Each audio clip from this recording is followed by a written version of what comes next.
من الشيطان الرجيم.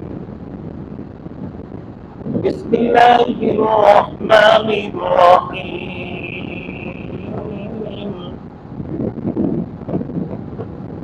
الذين إن مكناهم في الأرض أقاموا الصلاة وآتوا الزكاة وأمروا بالمعروف ونهوا عن المنكر ولله عاقبة الأمور. صدق الله العظيم.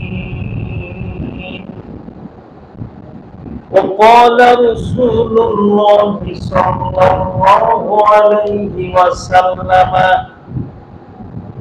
من أحيا سنتي فقد أحبني، ومن أحبني كان معي في الجنة، أو كما قال رسول الله صلى الله عليه وسلم.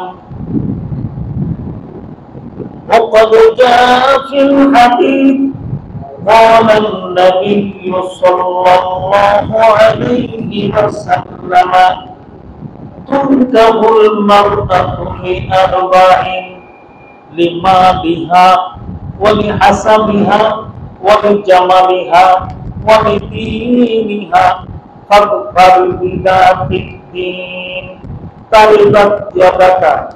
رواه البخاري ومسلم. وصدق رسوله النبي الكريم،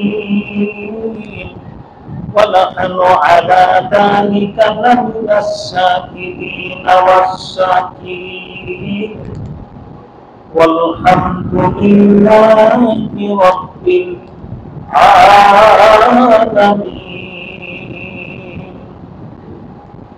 يا رب صل وسلم دائما أبدا،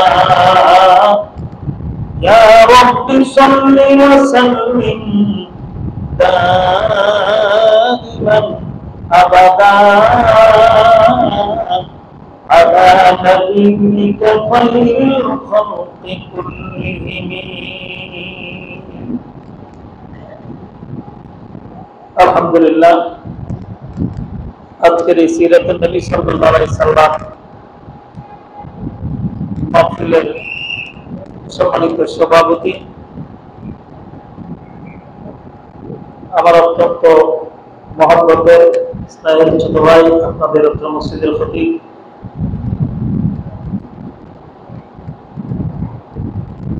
মাওলানা শফিউদ্দিন, সম্মানিত ইমাম সাহেব, মসজিদ কমিটির সম্মানিত সভাপতি, সম্পাদক সহ সকল সদস্য মহোদয়গণ, সম্মানিত মুসলিয়ান কিরাম, বিশেষ করে যাদের উদ্যোগে আজকের এই আয়োজন, সেই উদ্যোক্তাগণ, সমাজের আমার প্রান্তীয় যুব সমাজ, পর্দার অন্তরালে দিনদার মা ও বোনেরা, আল্লাহ পাকের দরবারে শুকর আদায় করছি যে আজকে এই সিরাতুন নবী সাল্লাল্লাহু আলাইহি সাল্লামের ওসিলায় আমরা কিছু সময়ের জন্য হলেও গুনাহ থেকে মুক্ত হইয়া পৃথিবীর শ্রেষ্ঠতম স্থান খায়রুল বিকায়ে মাসাজিদুহা, আল্লাহর ঘর মসজিদ, আল্লাহর প্রিয় জায়গা, বান্দা যখন মসজিদে ঢুকে ওমান দাখালাহু কানা আমিনা, যদিও কথাটা হেরেমের কথা বলা হয়েছে, কিন্তু দুনিয়ার সমস্ত মসজিদই আল্লাহর বান্দা যখন ঢুকে তখন আল্লাহর নিরাপত্তা এসে যায়। আমরা মসজিদে যতক্ষণ থাকি কার নিরাপত্তা? আল্লাহর নিরাপত্তা। আমরা আল্লাহর নিরাপত্তায় পৃথিবীর শ্রেষ্ঠ স্থানে আমরা বসে আল্লাহর কোরআন থেকে প্রিয় নবী মুহাম্মদ রাসূলুল্লাহ সাল্লাল্লাহু আলাইহি সাল্লামের জীবন আদর্শ আমরা শোনার সুযোগ পেয়েছি। অত্যন্ত বরকতের অনুষ্ঠান আজকের এটা, অত্যন্ত দামি মাহফিল আজকের এটা। এই মাহফিলে আল্লাহ তাআলা শরীক করছেন, এই জন্য দিল থেকে আমরা বলি আলহামদুলিল্লাহ। অসংখ্য দুরূদ ও সালাম পিয়ারে নবী সরকারে দো আলম সাইয়্যিদুল আম্বিয়া সাহিবে কাবা ওয়া কাউসাইন মাহবুব রাব্বিল মাশরিকাইন ওয়াল মাগরিবাইন জাদ্দুল হাসান ওয়াল হুসাইন ইমামুল কিবলাতাইন জনাবে মুহাম্মদুর রাসূলুল্লাহ সাল্লাল্লাহু আলাইহি ওয়াসাল্লাম। বয়ানের ভিতরে নবীজির নাম অনেকবার বলা হবে, আপনারা নিজের তাকিদে সাল্লাল্লাহু আলাইহি সাল্লাম পড়ে দিবেন। নবীজির নাম শুনে দরুদ শরীফ পড়া ওয়াজিব। জোরে বলেন কি? ইচ্ছা করে ওয়াজিব যদি ছাইড়ে দেন গুনাহ হবে কি হবে না? আমরা আসছি এখানে গুনাহ কামাই করতে না নেকি কামাই করতে। আর শ্রেষ্ঠতম আমলের একটা আমল হলো রাসূলের উপর দরুদ শরীফ পড়া। দুনিয়ার সব সমস্যা সমাধান করা যায় এই আমলের দ্বারা, সেটার নাম হলো রাসূলের উপর দরুদ। হাদিসের যে কোনো দরুদ শরীফ আপনি পড়বেন, বড় হোক ছোট হোক, যত বেশি বেশি দরুদ শরীফ পড়তে পারি আমরা পড়বো ইনশাআল্লাহ। রাসূল বলেন ওই ব্যক্তি সবচেয়ে বড় বখিল। বখিল চিনেন তো? বেশি বেশি দান করে, কৃপণ। সবচেয়ে কৃপণ ওই ব্যক্তি, সবচেয়ে বখিল ওই ব্যক্তি যার সামনে আমার নাম উচ্চারণ করা হলো, নবী বলেন আমার নাম শুনলো অথচ আমার উপরে দরুদ পড়লো না, এই ব্যক্তি হলো সবচেয়ে বড় কৃপণ, বড় বখিল। আর আল বাখিলু আদুবুল্লাহ, বখিল হলো আল্লাহর দুশমন। আমরা কি বখিল হতে চাই? আর রাসূলের উপর একবার দরুদ শরীফ পড়ব, ছোট্ট সাল্লাল্লাহু আলাইহি ওয়াসাল্লাম, 10টা নেকি আমার আমলনামায় লেখা হয়ে গেছে। 10টার হরফ আল্লাহ তাআলা নাযিল করেছেন, 10টার গুনাহ আল্লাহ তাআলা মাফ করে দিয়েছেন। আপনার 10 গুণ বরকত আল্লাহ তাআলা বাড়াই দিয়েছেন। এজন্য যখনই সময় পাই আমরা দরুদ শরীফ পড়ব, নিয়ত রাখি ইনশাআল্লাহ। আর নবীজির নাম শুনলে কখনোই দরুদ শরীফ ছাড়ব না, বলেন ইনশাআল্লাহ। আমি আশা রাখবো যে এই গরমের মধ্যে আপনারা কষ্ট করে বসে আছেন, যতক্ষণ বসে থাকবো এখান থেকে আমরা কিছু নিয়ে যাওয়ার চেষ্টা করব ইনশাআল্লাহ। নবীজির জীবনে আমরা অনেক পড়েছি, সারা জীবন শুনতে আসছি। মহাসাগর, এই 1-2 ঘন্টা, 1-2 রাতে, 1-2 দিনে, 1-2 মাসে, 1-2 বছরে কিয়ামত পর্যন্ত লেখলেও তার বয়ান শেষ করা যাবে না। কানা খুলুকুল কোরআন। আমরা জানা আয়েশা বলছেন নবীর চরিত্র হলো পুরা কোরআন। 30 পারা কোরআন হলো নবীর আদর্শ, নবীর চরিত্র, নবীর জীবনী। বলেন তো কোন মুফাসসির, কোন বক্তার সাহিত্য ছেলে বলে শেষ করা?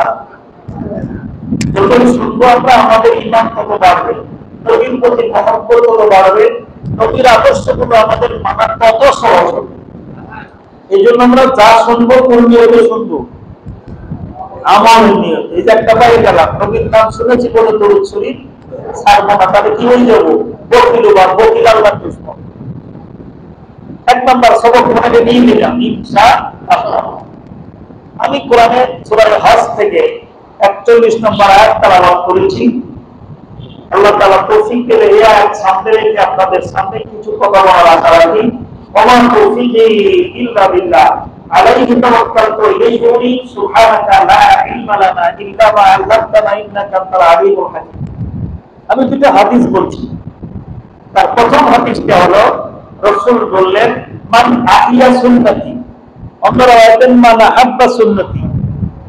রাসূল বলেন আমার তরিকাকে, আমার আদর্শকে, আমার কাজকে, আমার সুন্নতকে যারা চিন্তা করলো, সুন্নতটা মরে গেছে, এটাকে যারা কি করলো? চিন্তা করলো। যেমন এখন আমরা সবাই ডাইনিং টেবিলে বসে খাই, আর না হইলেও বসে জায়গায় নিচু জায়গায় বসে খাই, কিন্তু রাসূলের সুন্নত ছিল সমতল জায়গায় দস্তরখানে বসে খাওয়া। এই সুন্নতটা আমাদের ঘর থেকে উঠে গেছে। অনেকের বাড়িতেই, প্রায় সবার বাড়িতেই ডাইনিং টেবিল আছে, কিন্তু দস্তরখান যদি জিজ্ঞেস করি কার বাড়ি আছে, কয়েকজন যে আর তুলবে না, ভাই জানে না, আমি স্মরণ দিব না। তাহলে সুন্নত পড়ে যেতেছে, নবীর সুন্নতগুলো কি হয়ে যেতেছে? বিদায় হয়ে যাচ্ছে, মরে যাচ্ছে। রাসূল বলেন যারা আমার সুন্নতকে জিন্দা করবে ফাকাত আহাব্বানি। আজকে বিশ্ব আশিকের রাসূল সম্মেলন হচ্ছে, ঢাকাতে গেলে দেওয়ালে দেওয়ালে ঢাকা দেখবে বিশ্ব আশিকের রাসূল সম্মেলন। আজকে সকালবেলা অনেকেই গিয়ে মিছিল করলো কেমন করে রাসূলের আগমন, শুভেচ্ছা, স্বাগত। রাসূল আসছে 1500 বছর আগে, শুভেচ্ছা স্বাগত আমরা জানাইতেছি আজকে রাস্তায়, এদিন নিয়ে বিতর্ক করবো না। কিন্তু দেখলাম তার ভিতরে অধিকাংশ যারা ঘুমাহি করে না রাসূলের আসে, অধিকাংশ যারা তাদের মধ্যে বহু সত্য ফরজ জানে না, তাদের মধ্যে 14 আনায় গোসলের 3 ফরজ জানে না, মানে সারা জীবনের নামা, সারা জীবনের কি গোসলের ফরজ জানে না, সারাদিন পানির মধ্যে ডুবাইলে শরীর পাক হইব। গোসলের ফরজ জানে না মানে না, সে সাগরের ভিতরে সারাদিন ভিজলো ডুবলো, কি আপনার শরীর ভিজে 70 বার শরীর ডুবলো, শরীর পাক হইব। রাসূলের আশিক গোসলের ফরজ জানে না, সারা জীবনে শরীর না পাক। রাসূলের আশিক তার 14 আনার মধ্যে দাঁড়িয়ে নাই। এই জন্য আশিক চিনতে হইব আগে, এটা কি ফিলে ভিতরে আসে না রক্ত তৈরিতে আসে, এটাকে বুঝতে হইব আজকে আমাদেরকে। রাসূল বলেন, আমি বলবো না, হাদিস বলছে, মান আহইয়া সুন্নতি ফাকাদ আহাব্বানি। নবীজি বলেন যারা আমার সুন্নতকে জীবিত করলো, মান আহাব্বা সুন্নতি, আমার সুন্নতগুলো ভালোবেসে সে আমল করলো। রাসূল বলেন ফাকাদ আহাব্বানি, সে আমাকে ভালোবাসলো, সে আমার আশিক হয়ে গেল। এবার বলেন নবীজির সুন্নাত মানলে আশিক হয় না ছাড়লে আশিক হয়? তাহলে যারা নবীর সুন্নাত মানার চুল থেকে পায়ের নখ পর্যন্ত একটাও নাই, ওই যদি দাবি করে আমি নবীর আশিক, আসলে আশিক না দাজ্জাল। আমার ভাইরা, রাসূল বলেন মানাইয়া সুন্নতি, যারা আমার সুন্নতকে জিন্দা করবে, আমার আদর্শকে আল্লাহর জমিনে বাস্তবায়ন করবে, আমার মহব্বতে জান্নাত বিলীন করে দিবে, আমার আদর্শ আমার দীক্ষা করতে গিয়ে ফাকাদ আহাব্বানি, তারা আমার আশিক হয়ে গেল, সে আমাকে ভালোবাসলো, আমার আশিক হয়ে গেল। আমার আহাব্বানি কানা মাইয়া ফিল জান্নাহ, আমি ওয়াদা দিলাম আমার সুন্নত আদর্শ মতো চলে যারা আমাকে ভালোবেসেছো তারা আমার জান্নাতের সঙ্গী হয়ে যাবে। আমরা কি নবীজির সাথে জান্নাতের সাথী হতে চাই? সবাই চাই। তাহলে নবীর আদর্শ করতে হবে, নবীর সুন্নাত জীবন দিয়ে করতে হবে। কোন অবস্থায় নবীর আদর্শ সুন্নাত ত্যাগ করা যায়? সকাল থেকে সন্ধ্যা পর্যন্ত আমার ব্যক্তি জীবন, পারিবারিক জীবন, সামাজিক জীবন, রাষ্ট্রীয় জীবন, আমার সংসারে, আমার ব্যবসাতে, আমার চাকরিতে, আমার রাজনীতি, আমার সমাজনীতি, আমার অর্থনীতি, আমার পররাষ্ট্রনীতি সর্বত্রই মাত্র হবে একমাত্র আল্লাহর কোরআন আর 2 নম্বর নবীর সুন্নাত। ঠিক কিনা? রাসূল বলেন তারাকতু ফীকুম আমরাইন। আমার ভাইরা, রেলগাড়ি যেমন চলে 2টা লাইনের উপর দিয়া, কথা এক পাশে চাকা যদি লাইন থেকে নাইতে পড়ে গাড়ি কি বন্ধ করে দেব? আমরা সবাই যদি খেলা রেডি করি বরং যাইব, চাকাগুলো 2 লাইনের উপর যদি চাকা যদি ঠিকভাবে বসা থাকে, ইঞ্জিন থাকে সঠিক টাইমে ট্রেনে কমলাপুর নিয়ে যাবে। আমাদের জীবন নামক এই রেলগাড়িটা চালানোর জন্য আল্লাহ 2টা লাইন দিয়ে গেলেন আমার রাসূল। একটা লাইনের নাম হলো কোরআন, আরেকটা লাইনের নাম হলো সুন্নাত। বলেন আমার জীবন রেলগাড়িটা চালাবার জন্য আল্লাহ কয়টা লাইন দিয়েছে? আরো জোরে। একটার নাম কোরআন, আরেকটার নাম সুন্নাত। এই 2টা লাইনের উপর দিয়া আমার উম্মতেরা, তোমরা যারা তোমাদের জীবন নামক রেলগাড়িটা চালাইবা, এই গাড়ি ময়মনসিংহে থামবে না, কমলাপুরে থামবে না, খুলনায় গিয়ে থামবে না, কলকাতায় থামবে না, লন্ডনে থামবে না, তোমার জীবন নামক রেলগাড়ি গিয়ে থামবে জান্নাতের স্টেশনে। কিভাবে সর্বত্র তোমার সফলতা আসবে, ব্যর্থতা কখনোই তোমাকে স্পর্শ করতে পারবে না যদি 2টা জিনিসের উপরে জীবন চালাও, একটা কোরআন সুন্নাত। বলেন একটা কি, আরেকটা কি মুখস্থ করতে হবে। আল্লাহ আমল করার তৌফিক দেয়। সম্মানিত দিনী ভাইরা, নবী মুহাম্মদ রাসূলুল্লাহ সাল্লাল্লাহু আলাইহি ওয়াসাল্লামের জীবনী আমরা শুনতে আসছি। কোন সাইলামে আলোচনা করব, আমি সেই মহাসাগরের কোন কিনারা খুঁজে পাচ্ছি না। আমার অত্যন্ত আদরের, অত্যন্ত স্নেহের মৌলানা শরীফুল ইসলাম বেলালী, আপনাদের অত্যন্ত প্রাণপ্রিয়। অনেক বছর যাবত আপনারা প্রতি বছরই তারে আনেন। আমার অত্যন্ত আদরের, অত্যন্ত স্নেহের, এবং ছেলেটা অত্যন্ত আদর বলা মহাত্মার ভালো বক্তা, সারা দেশে ওয়াজ করে ঘুরে ঘুরে। আমি দোয়া করি আল্লাহ তাআলা তার ইজ্জত ও সম্মান, ইলম ও খেদমত আরো বাড়িয়ে দেয়। প্রতি বছর আসে, আমিও যদি কাছে, আমাকে অনেকবার বলছেন, বা ব্যস্ততার কারণে আসা হয় নাই। যদিও এখান থেকে টাকাই নেই, আমার মিষ্টিরে সন্ধ্যাবেলা বললাম আপনার আমি মা ফিরে যাবো, কেমনে যাবো, আমি ধারণা থাকি তো দৌড়ে গিয়ে দিলাম। এত কাছে মোল্লাপাড়ার মানুষ সকালবেলা ঘুম থেকে উঠলে দেখা হয় বিরোধী বেড়া পড়ে, ঠিক কিনা? আমার জামালপুর চাইলে যায় বাড়িতে। এই সম্পর্ক আমার সাথে আপনাদের, ঠিক কিনা? এটা আল্লাহ মঞ্জুর, আজকে আল্লাহ তৌফিক দিতে আসছি। আরো 3টা প্রোগ্রাম করে, যে লম্বা চলার কথা হবে না, খুব সংক্ষিপ্ত কথা বলবো ইনশাআল্লাহ। আমি এতটুকু কথা বলতে চাই, চলেন নবীজির জীবন থেকে আমরা কিছু শেখার চেষ্টা করি। কি বলবো? আল্লাহ তাআলা আমাদের তৌফিক দেয়। রাসূল বলছেন, তোমরা 4 কাজ করো, শান্তিতে জান্নাতে যাবে। কয় কাজ করলে? আরো জোরে বলুন। শান্তিতে বেহেশতে যাবে, নিরাপদে বেহেশতে যাবে, নিশ্চিন্তে বেহেশতে যাবে। মুখস্থ করার দরকার আছে, আমার দরকার আছে। তাহলে শুনবো কান দিয়ে না তেল দিয়ে? দিলের কান দিয়ে শুনবো। আল্লাহ তাআলা তৌফিক দেয়। সহিহ বুখারীর হাদিস, রাসূল বলেন, ইফসুস সালাম ওয়া তু'ইমুদ দুআ ওয়া সিলুল আরহাম ওয়া সাল্লু বিল লাইল ওয়ান নাসু নিয়াম তাদখুলুল জান্নাতা বিসালাম। সুবহানাল্লাহ।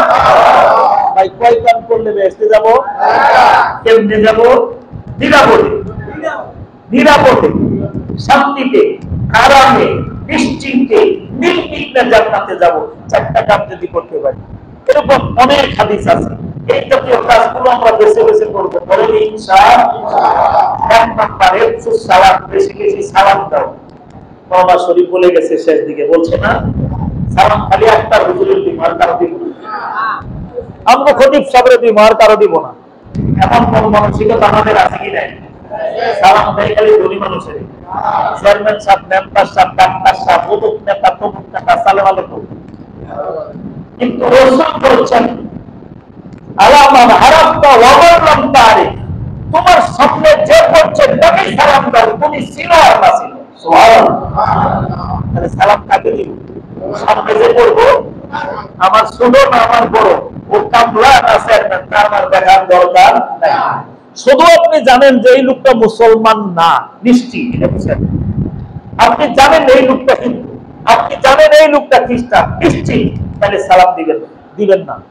আর তাছাড়া যাদেরকে চিনেন আর না চিনেন, সহিহ বুখারীর হাদিস, চিনলেও না চিনলেও যারে পাবেন তারই সালাম দিবেন। বেহেশতে যাওয়ার 1 নাম্বার আমল, যারে পাবো তারে সালাম দিব। লাভ কি? সালাম আগে দিব তো বেহেশতে আগে যাব। বেহেশতে বললাম না সবার পাশে যাওয়ার চাইলে সবার আগে যাবেন। সালাম আজ থেকে আমি সবার 2 নম্বরে সালাম আগে দিলে অহংকার করব। এটা বাপ, আমি একটা হুজুর আমি সালাম দিতাম, দিলে আমারই সবাই দিত, এরা অহংকার। এর নাম কি? সালাম আগে দিলে অহংকার দিল। সালাম আগে দিলে শত্রু বন্ধুতে রূপান্তরিত হয়। আপনার দুশ্মন দেখতে পারেন, আপনারা মারবেন, তাহলে দেখা হলে খালি সালাম দিবেন। দেখবেন ওই লোকটা একদিন মনে মনে আফসোস করবো, লোকটা এত ভালো, সালাম দেয়, দেখলেই আমি কেন তার দুশ্মনী করি, আরেকদিন আপনার সঙ্গে নিজে হাত মিলাবো। তাহলে সালাম দিলে শত্রু কি হয়? বন্ধু হয়ে যায়। সালাম আগে দিলে যে দিল সে গরিবাসে ডবল নেকি পাবো। 1 টাকায় 1.5 টাকা ধরবে, এই জায়গায় কেউ রাখে, যে আমল করলে দ্বিগুণ পাবো, ওই আমল করি না। এই জন্য সালাম আগে দিব, সুন্দর করে সুন্দর করে আসসালামু আলাইকুম, সালাম আলাইকুম, সালাম আলাইকুম, জায়েজ নাই। এর অর্থ হলো তুই বল, এটা কওয়া বলা না, না কওয়া বলা? এই জন্য আমরা সালাম দিব সুন্দর করে। বলেন আমার সাথে, আসসালামু আলাইকুম। আসসালামু আলাইকুম। কমপক্ষে একটু বারো রাহমাতুল্লাহি ওয়া বারাকাতুহু বাড়ায় কোনো সমস্যা নেই। জবাব দিব ওয়া আলাইকুমুস সালাম। বলেন ওয়া আলাইকুম সালাম না, ওয়া আলাইকুমুস সালাম ওয়া রাহমাতুল্লাহি ওয়া বারাকাতুহু। যত বাড়ায় বলবেন তত 10 মিনিট সালাম দিব আজ থেকে সুন্দর করে। আর সালাম খালি হুজুর প্রতি বিদেশি মানুষ ভাই মা বাবার উপরে সালাম দিয়ে না, এই ভুল করেন না। সালাম হলো সবচেয়ে বড় দোয়া। বলেন সালাম হলো সবচেয়ে অর্থ কি? আল্লাহর শান্তি, আল্লাহর রহমত, আল্লাহর বরকত তোমাদের উপর বর্ষিত হোক। শান্তি রহমত বরকত খালি হুজুরের দরকার, আপনার বাবার দরকার নাই, মায়ের দরকার নাই। তাহলে সালাম আগে দিব মায়ের, আগে দিব বাবের, তারপরে দিব আপনার হুজুর। যে কথা জন্মদাতা মা বাবা তারা আমার দোয়া আগে পাবে। এরকম ঠিক কিনা? আর হাদিস শুনলেন আমরা মোল্লা শরীফের কাছে রাসূল আয়েশারে সালাম দিয়েছে আগে, আমরা ওদিকে সালাম দিব আগে ইনশাআল্লাহ। রাসূল ছোট বাচ্চাদের সালাম দিয়েছে, আমরা বাচ্চাদের সালাম দিব কেন? আমরা সালাম না দিলে বড় শিখবে না। আমরা দিয়ে শিখাবো, বড় দেখবেন আপনি দিয়ে সাথে পারবেন না। সুন্দর করে সালাম দিবেন। এক নাম্বার নেক্সটে যারা কায়াম এই হাদিসে এক নাম্বার কি? দুই নম্বর ওয়াতমত মানুষকে ওয়াতমত খাবার খাওয়াও, খাদ্য খাওয়াও। অর্থটা কি? খাবার খাওয়াও, মানুষকে কি করো? খাওয়াও খাওয়াও খাওয়াও। অনাহারি মানুষ, মুক্ত মানুষ, যারা এখানে পাও যা দিয়ে দাও, খাওয়াও। মানুষের খাওয়ানো একটা ন্যায় আমল। আইয়ুল আমাল আফদালুন, বুখারীতে আসছে কোন আমল সর্বশ্রেষ্ঠ? রাসূল বলছেন ওয়াক্তমত নামাজ পড়া। আবার জিজ্ঞেস করছে কোন আমল সর্বশ্রেষ্ঠ? রাসূল বলছেন পিতামাতার খেদমত করা। আবার প্রশ্ন করছে হুজুর তারপর কোন আমল? রাসূল বলছেন মানুষকে খাবার খাওয়ানো। একটা মানুষ আসছে আপনার বাড়িতে, ফিরে দিয়ে না, যা পারেন দেন, আমরা খালি মাপ চাই, মাপ করি। হ্যাঁ দুঃখ করেছে, মাপ চাবেন আপনি? আপনি ভাত নাই সেটা খই দেন, নাই চিড়ে আছে চিড়ে দেন, নাই সেটা আপনার কি বলে 5 টাকা দেন, মাপ চাবেন দেন, খুশি করে দেন। বাবা আজকে দেওয়ার মতন কিছু নাই, তুমি মনে কিছু না, আরেক দিন খুশি করে দেন। টাকা না দিয়েও খুশি করা যায়, ঠিক কিনা? একদিনে 10 টাকা কিছু দমক ভাই বারবার অবস্থা মতে কামাই করছে, আরেকজনে তো একটাও দেয় নাই, কিন্তু আদর করে দিয়েছে, বাবা আজকে থাকলে দিতাম, তুমি আরেকদিন আয়ো আমি দিব তোমার। ওগুলোর প্রতি খুশি হয়েছে, ঠিক কিনা? এই জন্য মানুষকে খাবার খাওয়াবো। আমরা মানুষকে কি করবো? অনাহারীকে খাবার, ক্ষুধার্ত মানুষকে খাবার খাওয়াবো। দেখতে যাওয়ার 2 নম্বর আমল। 3 নম্বর আমল হলো আত্মীয় সম্পর্ক ঠিক রাখবো। এইবার মোল্লাবারের মানুষ ধরা খাইছে।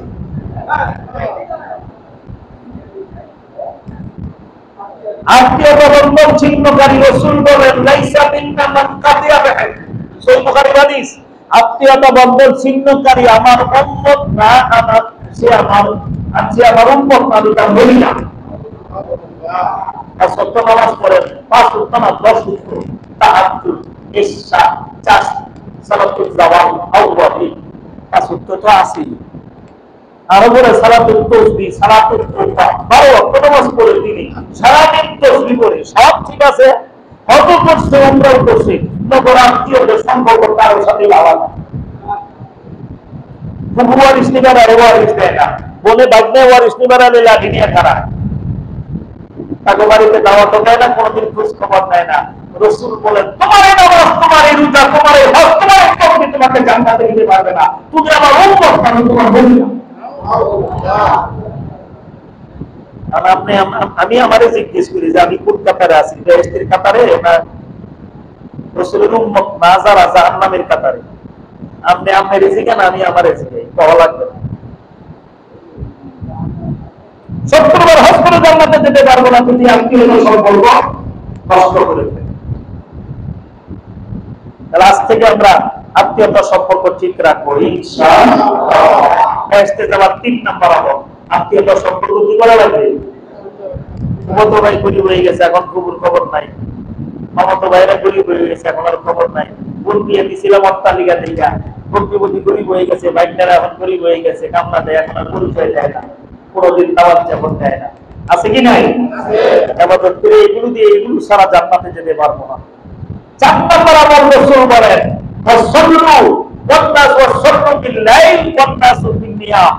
মানুষ যখন ঘুমিয়ে থাকে তখন নামাজ পড়ো। মানুষ ঘুমিয়ে থাকলে নামাজ পড়বো, এটা কি যোহর নামাজ না আসরের নামাজ? তাহাজ্জুদের নামাজ। বলেন কোন নামাজ? তাহাজ্জুদের নামাজ পড়ো, অভ্যাস করো। এই 4 কাজ। 1 নম্বরে বেশি বেশি সালাম দাও, 2 নম্বরে মানুষকে ক্ষুধার্তকে খাদ্য দান করো, 3 নম্বরে আত্মীয়তা সম্পর্ক জোড়া লাগাও, 4 নম্বরে তাহাজ্জুদ নামাজ পড়ো। 2 রাকাত হলে যেন কানাই না যায়।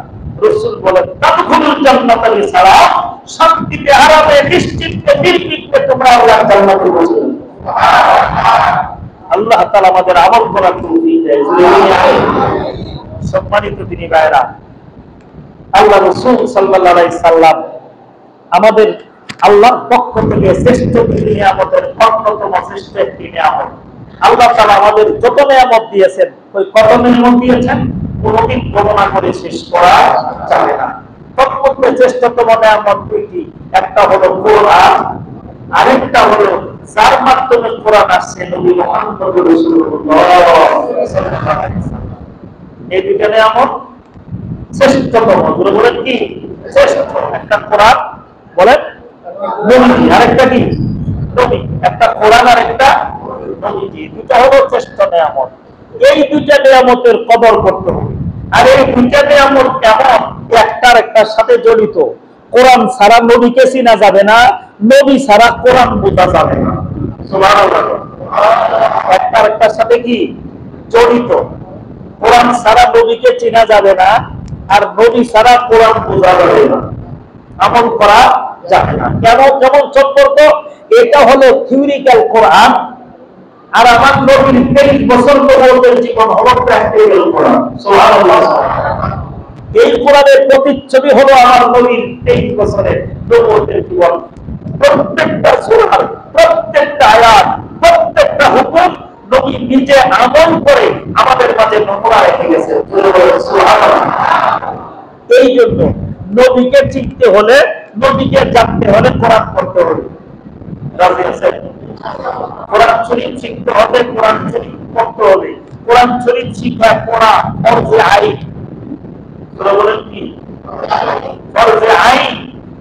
প্রত্যেক মুসলমানের কোরআন শরীফ শিক্ষা করা কি ফরজে আইন? আপনি শিখেন নাই, খোদার কাছে ধরা খাবেন, ভাই খাবেন, পূজা খাবেন, কবরে গেলেন। শিখতেই হবে, কোরআন পড়তেই হবে, বুঝতেই হবে, কোরআন মানতে হবে। আদর্শ জানার জন্য কোরআন পড়তে হবে, আর কোরআন বুঝতে গেলে নবীজির জানতে হবে। নবীজি যেভাবে কোরআনের অর্থ করেছেন, ব্যাখ্যা করেছেন, আমল করেছেন, আমাদের সেইভাবে আমল করতে হবে। প্রথম কথা বলতেছিলাম, আল্লাহর শ্রেষ্ঠতম নিয়ামত কোরআনে হাকিম। আল্লাহ তাআলা আমাদের সবাইকে শিখবার পড়বার তৌফিক দেয়। আপনাদের ইমাম সাহেব হুজুর হাবিব সাহেব মানুষ, যুবক ভাইরা যারা আছে, আজকের এই প্রোগ্রামে আমি তোমাদেরকে কাছে আহ্বান করব যে কালকে তোমরা বসে একটা ক্লাস শুরু করো। বয়স্ক ক্লাস যুবকদের, বয়স্ক ক্লাস বৃদ্ধদের, 2টা ক্লাস। ছোট বাচ্চাদের বক্তব্য আছে, বাচ্চারা আলহামদুলিল্লাহ খুব ভালো ব্যবস্থা করছে। আর যুবক যারা, তোমরা যে কোনো সময় হুজুরের সাথে পরামর্শ করে 1 ঘন্টা, 1 থেকে 1.5 মাস সময় দাও। ওয়ালাকাদ ইয়াসসারনাল কুরআনা লিযিকরি ফাহাল মিন মুদ্দাক্কির। আল্লাহ বলছেন কোরআন আমি তোমাদের জন্য সহজ করছি, তোমরা কি আসো এটা বোঝার জন্য? আসো। আল্লাহর আহ্বান, কোরআন আমাদেরকে ডাকছে, আল্লাহ আমাদেরকে ডাকছেন। এই জন্য যুবকরা কোরআন শরীফ শিখো। তুমি যত শিখলা 18 বছর পূর্বে ডক্টর মোহাম্মদ শহীদুল্লাহ বলেছেন যে তুমি কত কিছু শিখেছ, পিএইচডি করেছ, কত দক্ষতা অর্জন করেছ, ডিগ্রি নিয়েছ, কিন্তু তোমার ভিতরে কোরআনের ইলম নাই, তাহলে তোমার ভিতরে কিচ্ছু নাই।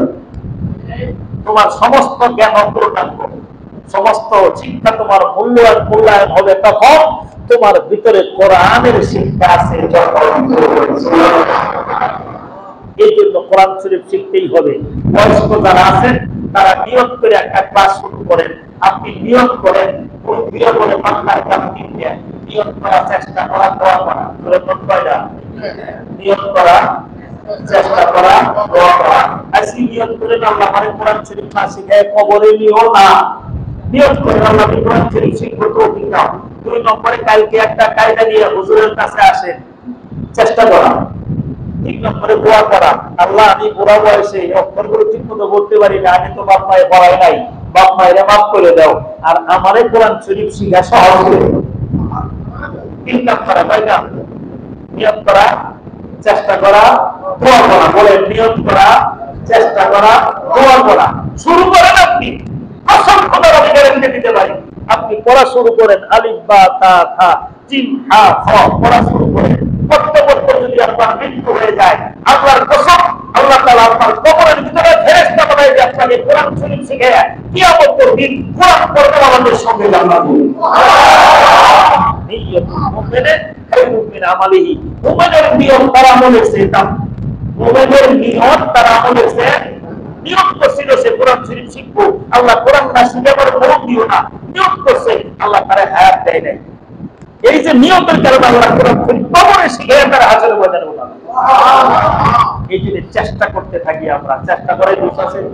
আপনি আলিফ বা তা শিখতে শিখতে বহুত হয়ে গেল, আপনি তালেবের খাতায় দৌড় নেন, আর এলম শিখা অবস্থায় মারা গেলে সে আপনার বিনা হিসেবে জান্নাতে চলে যাবে।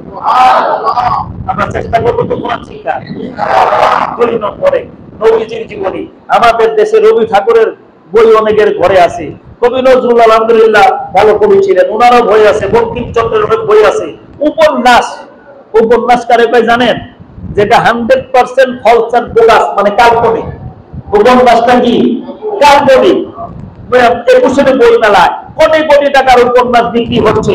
আমাদের অনেক ভাই বলছে, আমি যেখানে যাই দেখি তার তাকের উপরে কালেকশন রাখি, দেখি যে একটা কোরআন শরীফের তাফসীর নাই, নবীর জীবনী একটাও নাই, মাসলার কিতাব একটাও নাই, আশেপাশে বই হাজার হাজার টাকার তাক ঘুরে রাখছে। এমন পুরাতো ভাই আমাদের সমাজে আছে কি নাই? এই জন্য নবীর জীবনী কিনতে হবে। নবীজিকে জানতে হইলে তার জীবনী পড়তে হবে। সারা দুনিয়ার ভিতরে একটা শ্রেষ্ঠ কিতাব বর্তমানে আর রহিকুল মাহফুজ। আর রহিকুল মাহফুজ নাসিরেন হুজুরের কইবেন, হুজুর আইনে দিব। সারা পৃথিবীর ভিতরে বর্তমানে সারা একটা বই। এই বই নবীজির জীবনীর উপরে চিরদিন ইনসাফ বাংলাতে পাওয়া যায়। এই জাতীয় বই কিনে নবীর জীবনী আমি পড়বো, নবীর জীবনী জানবো, নবীর প্রতি মহব্বত বাড়বে, নবীর কাজগুলো শিখবো, আর এখন থেকে আমল শুরু করবো ইনশাআল্লাহ। সম্মানিত দিনী ভাইরা, আমার শরীফুল ইসলাম বেলালি এতক্ষণ আপনাদের সামনে নবীর চরিত্র নিয়ে আলোচনা করছে, ঠিক আছে? আল্লাহ নবীর সরকারের দল আল্লাহ তাআলা পাঠাইছেন এমন একটা সমাজে, যেই সমাজে ছিল না কোনো ইনসাফ, এই বিচার, যেই সমাজের মানুষ কোন শিক্ষা দীক্ষার, নৈতিক শিক্ষা দীক্ষা তাদের মাঝে ছিল না। যে বাবা জানতো না ছেলের প্রতি তার কি দায়িত্ব, ছেলে জানতো না বাবার প্রতি তার কি দায়িত্ব, ভাই জানতো না ভাইয়ের প্রতি কি দায়িত্ব, বোন জানতো না ভাইয়ের সাথে বোনের সাথে কি আচরণ করতে হবে, স্বামী জানতো না স্ত্রীর সাথে কি আচরণ করতে হবে, স্ত্রী জানতো না স্বামীর সাথে কি আচরণ করতে হবে।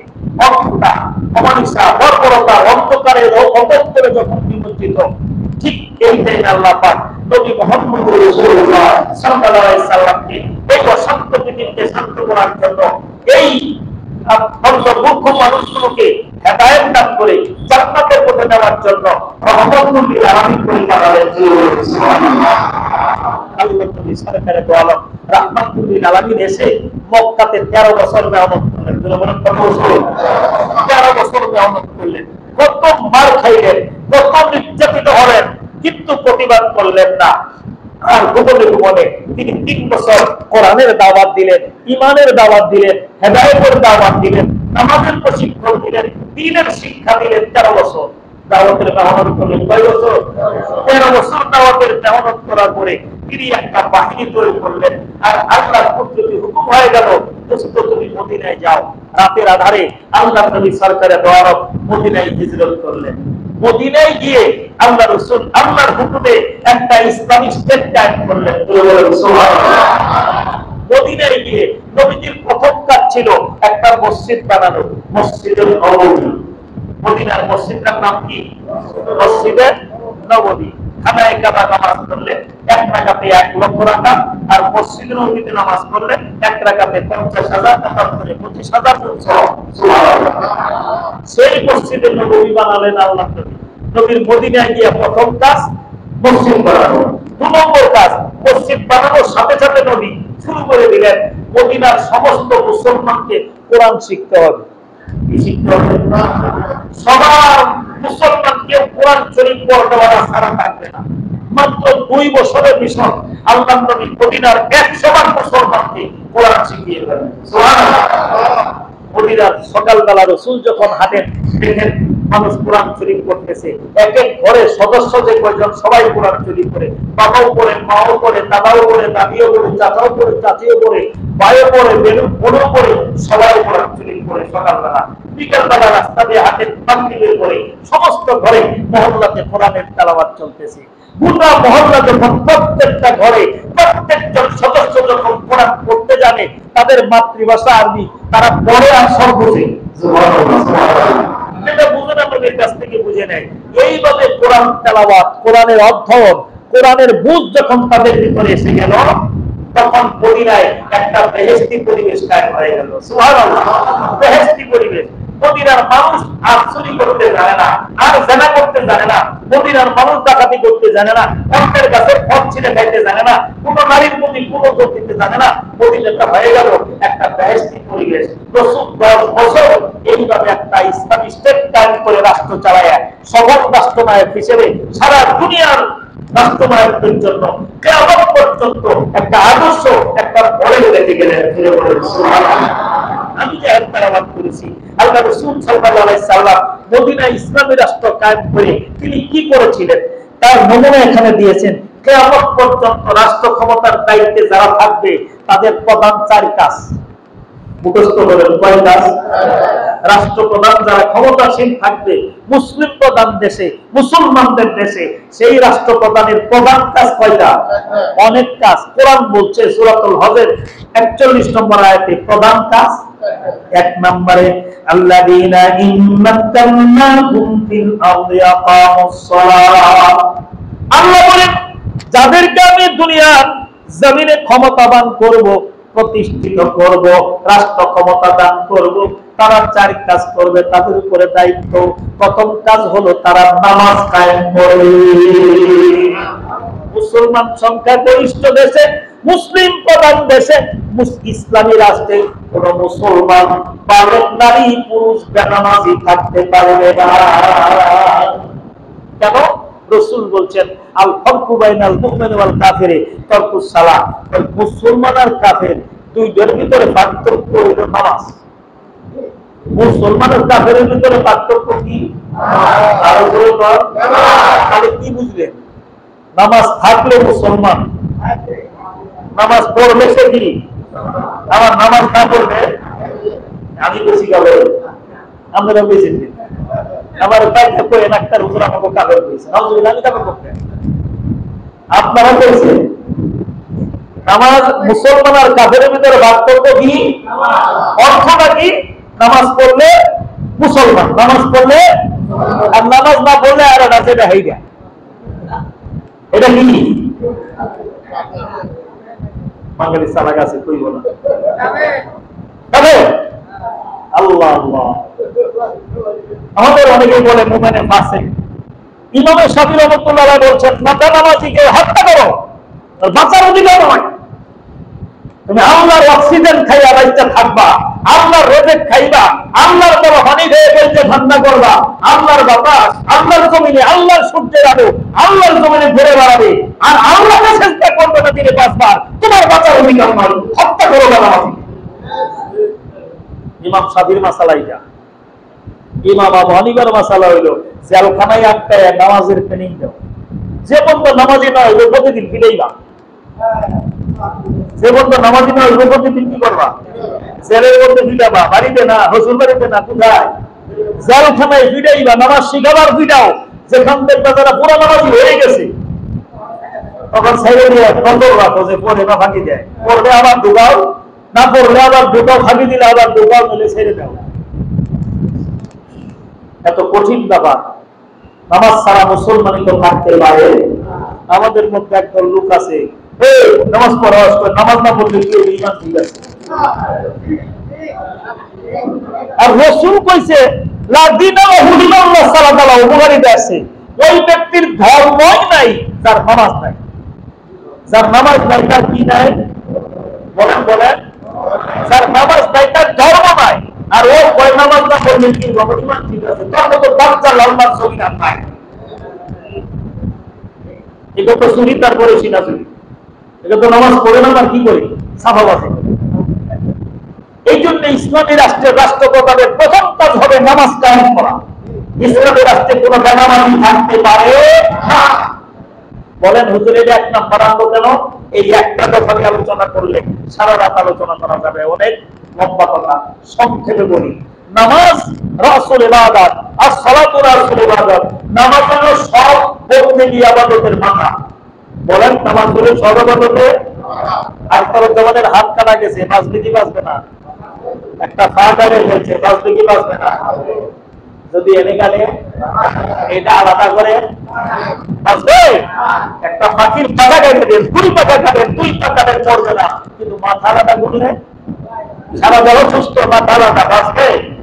যেমন ভাবে কোন প্রাণীর অস্তিত্ব স্বীকার করা যায় না তার মাথা আলাদা করলে, তেমন ভাবে নামাজ নাই যার, তার ধর্ম, তার মুসলমানিত্ব স্বীকার করা যায় না। সমস্ত মাথা যেমন নামাজ, তেমনিভাবে নামাজ যার গায়ে তার কি নাই? ধর্ম নাই। এই জন্য নামাজের গুরুত্ব দেওয়া হয়েছে। নামাজ ঠিক হইলে আস্তে আস্তে সব কি হইব? এক নম্বরে নামাজ, ইমানের পরে এক নম্বরে কি? দুই নম্বরে আল্লাহ বলছেন ইন্নাস সালাতা তানহা আনিল ফাহশাই ওয়াল মুনকার। একটা মাত্র ইবাদত তোমাকে সমস্ত খারাপ কাজ, অশ্লীল কাজ, নিন্দনীয় কাজ থেকে ফিরাবে, সেটা হলো নামাজ। সেটা হলো কি? যতই ভয় দেখাও তুমি মানুষকে, যতই ছেলের ভয় দেখাও, আর্মি মিডিয়ার পরিমাণের ভয় দেখাও না, মানুষ অপরাধ প্রবণতা ছাড়বে না। যদি নামাজের মাধ্যমে তাকে মুত্তাকি বানাইতে পারো, আল্লাহর ভয় দিলের ভিতরে জানাইতে পারো, 5 কোটি টাকার সামনে পড়ে থাকবে, এই লোক ধরবে না, বিশ্ব সুন্দরী নারী রাতের বেলায় সামনে যাবে, তার দিকে ফিরে তাকাবে না। আল্লাহ দেখছে মূল্যবান কেউ না দেখলে, চারবার দেখে না, দেখে না, আমাকে কে দেখে? আর এই সম্পদ পড়ে আছে, এটা আমার না, এই মালিক আমি না, শুধু আমি উঠাবো না। এটা হয় নামাজের দ্বারা। কিসের দ্বারা? নামাজের দ্বারা মানুষের চরিত্র ঠিক হয়। নামাজের দ্বারা মানুষের কি হয়? চরিত্র ঠিক হয়। এই জন্য রাসূল আল্লাহ পাক বলছেন ইসলামী রাষ্ট্রের মানুষগুলোকে মুত্তাকি বানাবার জন্য, নামাজি বানাবার জন্য, খারাপ কাজ থেকে ফিরে ভালো কাজে অভ্যস্ত করার জন্য তাকে নামাজি বানাতে হবে। আগে এক নাম্বার কাজ, ইসলামী রাষ্ট্রের সবাই নামাজি বানাবে। রাষ্ট্রনায়কের প্রধান যারা তাদের প্রথম কাজ থাকবে নিজেরা নামাজ পড়বে আর সারা দেশের মুসলমানকে নামাজ পড়াবে। দেশের ভিতরে কোনো বেনামাজি থাকতে পারে না। 2 নম্বর ওয়াতাবু যাকাত, এবং 2 নম্বর হলো যাকাত আদায় করবে। ধনী যারা যাকাত আদায় করবে, যাদের উপরে যাকাত ফরজ, তারা যাকাত আদায় করবে। এর দ্বারা বুঝাইছে ইসলামী একটা অর্থনীতি ব্যবস্থা চালু করবে, যে অর্থনীতির দ্বারা গরিব কেউ সমাজে থাকবে না, সবাই চলার মতো একটা উপায় পাবে। ইসলামী রাষ্ট্রের রাষ্ট্রপ্রধানের দায়িত্ব সমস্ত মানুষকে তুমি কর্মসংস্থানের ব্যবস্থা করে দিবা। যদি তুমি না পারো, বেকার যারা, তাদের বেকারের ভাতা দিয়ে তাদেরকে যতদিন তুমি কর্মসংস্থানের ব্যবস্থা করতে না পারো, তার খুরপুষের ব্যবস্থা করা রাষ্ট্রের দায়িত্ব। আজকে যাকাত যাদের উপরে খরচ, হাজার হাজার কোটি টাকা ব্যাংকে জমাচ্ছে, বিদেশে পাচার করছে, বালিশের নিচে রাখছে, খাটের নিচে রাখছে, আলমারির মধ্যে রাখছে, মাটির মধ্যে খন্ড করে রাখছে। এই টাকার যদি প্রতি বছর সব 2.5 টাকা হারে যাকাত দিত, বাংলাদেশে আমরা ওলামায়ে কেরাম হিসাব করছি 5 বছরের ভিতরে বাংলাদেশে গরিব কোনো মানুষ থাকবে না, যাকাত নেওয়ার মতো কোনো মানুষ খুঁজে পাওয়া যাবে না। যাকাত ব্যবস্থা যেখানে চালু হয়েছে, কি অবস্থা? যাকাত দিব কারে লোক খুঁজে পায় না, যাকাত দিব কারে লোক খুঁজে পায় না। টাকার একটা ব্যাগ নিয়ে ঘুরতেছে, যাকাত কারে দিব? খরচ আদায় করা লাগবে না, খরচ তো যাকাত দিব, মানুষ খুঁজে পায় না। দেখে বুড়া দাদা একটা বস্তা নিয়ে যাইতেছে, এক বুড়া দাদা বস্তাটা মাথায় নিয়ে যাইতেছে, শরীর ধাইতে অস্থির হয়ে গেছে। তখন এই টাকার ভেগালা যাকাত আলায় মনে মনে হয়, মানুষ তো পাইলাম না, যারই বই হে পায় না, আমি যাকাত আমার জন্য খাওয়া যায় না, আমি নিজেই যাকাত দিয়ে করি মানুষ, এই পুরা ঘাম শরীর মধ্যে বস্তা নিয়ে দেখেছি এর মধ্যে জাকাত দিলে জাকাত দিন। তাকে সালাম দিয়ে সামনে গিয়ে দাঁড়াইছে, ভাই সকাল থেকে আমি আপনার জন্য দাঁড়াই আছি ভাই, আপনার এখন পাইলাম ভাই, দয়া করে আমার একটু বাঁচান। আপনার কি হয়েছে? বলে যে জাকাতের 1 টাকা নিয়ে ঘুরতেছি, এই টাকা দিয়ে আমার কোনো জাকাত আদায় করা খরচ হয়েছে, সকাল থেকে কোনো মানুষ পাইলে ভাই, তোমার যে অবস্থা দেখতেছি কঠিন অবস্থা ভাই, দয়া করে তুমি জাকাতটা নাও, আমারও বাঁচাও, খরচটা আদায় করবার দাও, তোমারও অভাব দিব। মাথার থেকে বস্তাটা নাই ফেলে গেছে, আমার পয়সা দিতে আমি জাকাত খাবনি, আমি 3 দিন ধরে টেহার বস্তা নিয়ে ঘুরতেছি, আমি জাকাত দিতে পারি না, তুমি আমার জাকাত খাও। ইসলামী স্টেট যদি কায়েম হয়ে যায়, ইসলামী অর্থনীতি যদি কায়েম হয়, জাকাত ব্যবস্থা যদি ফরজ হয়, এই দেশে গরিব মানুষেরই পাওয়া যাবে। এই যুগে রাষ্ট্রপ্রধানের 2 নম্বর দায়িত্ব রাসূল জাকাত ব্যবস্থা সহ এরকম ইসলামী অর্থনীতি চালু করে দারিদ্র্য উন্মোচন করেছিলেন। অন্ন, বস্ত্র, বাসস্থান, শিক্ষা, চিকিৎসা, মূল নিরাপত্তা, মৌলিক অধিকার প্রত্যেকটা জনগণের দূরগোড়ায় পৌঁছে দিয়েছিলেন। সুবহানাল্লাহ।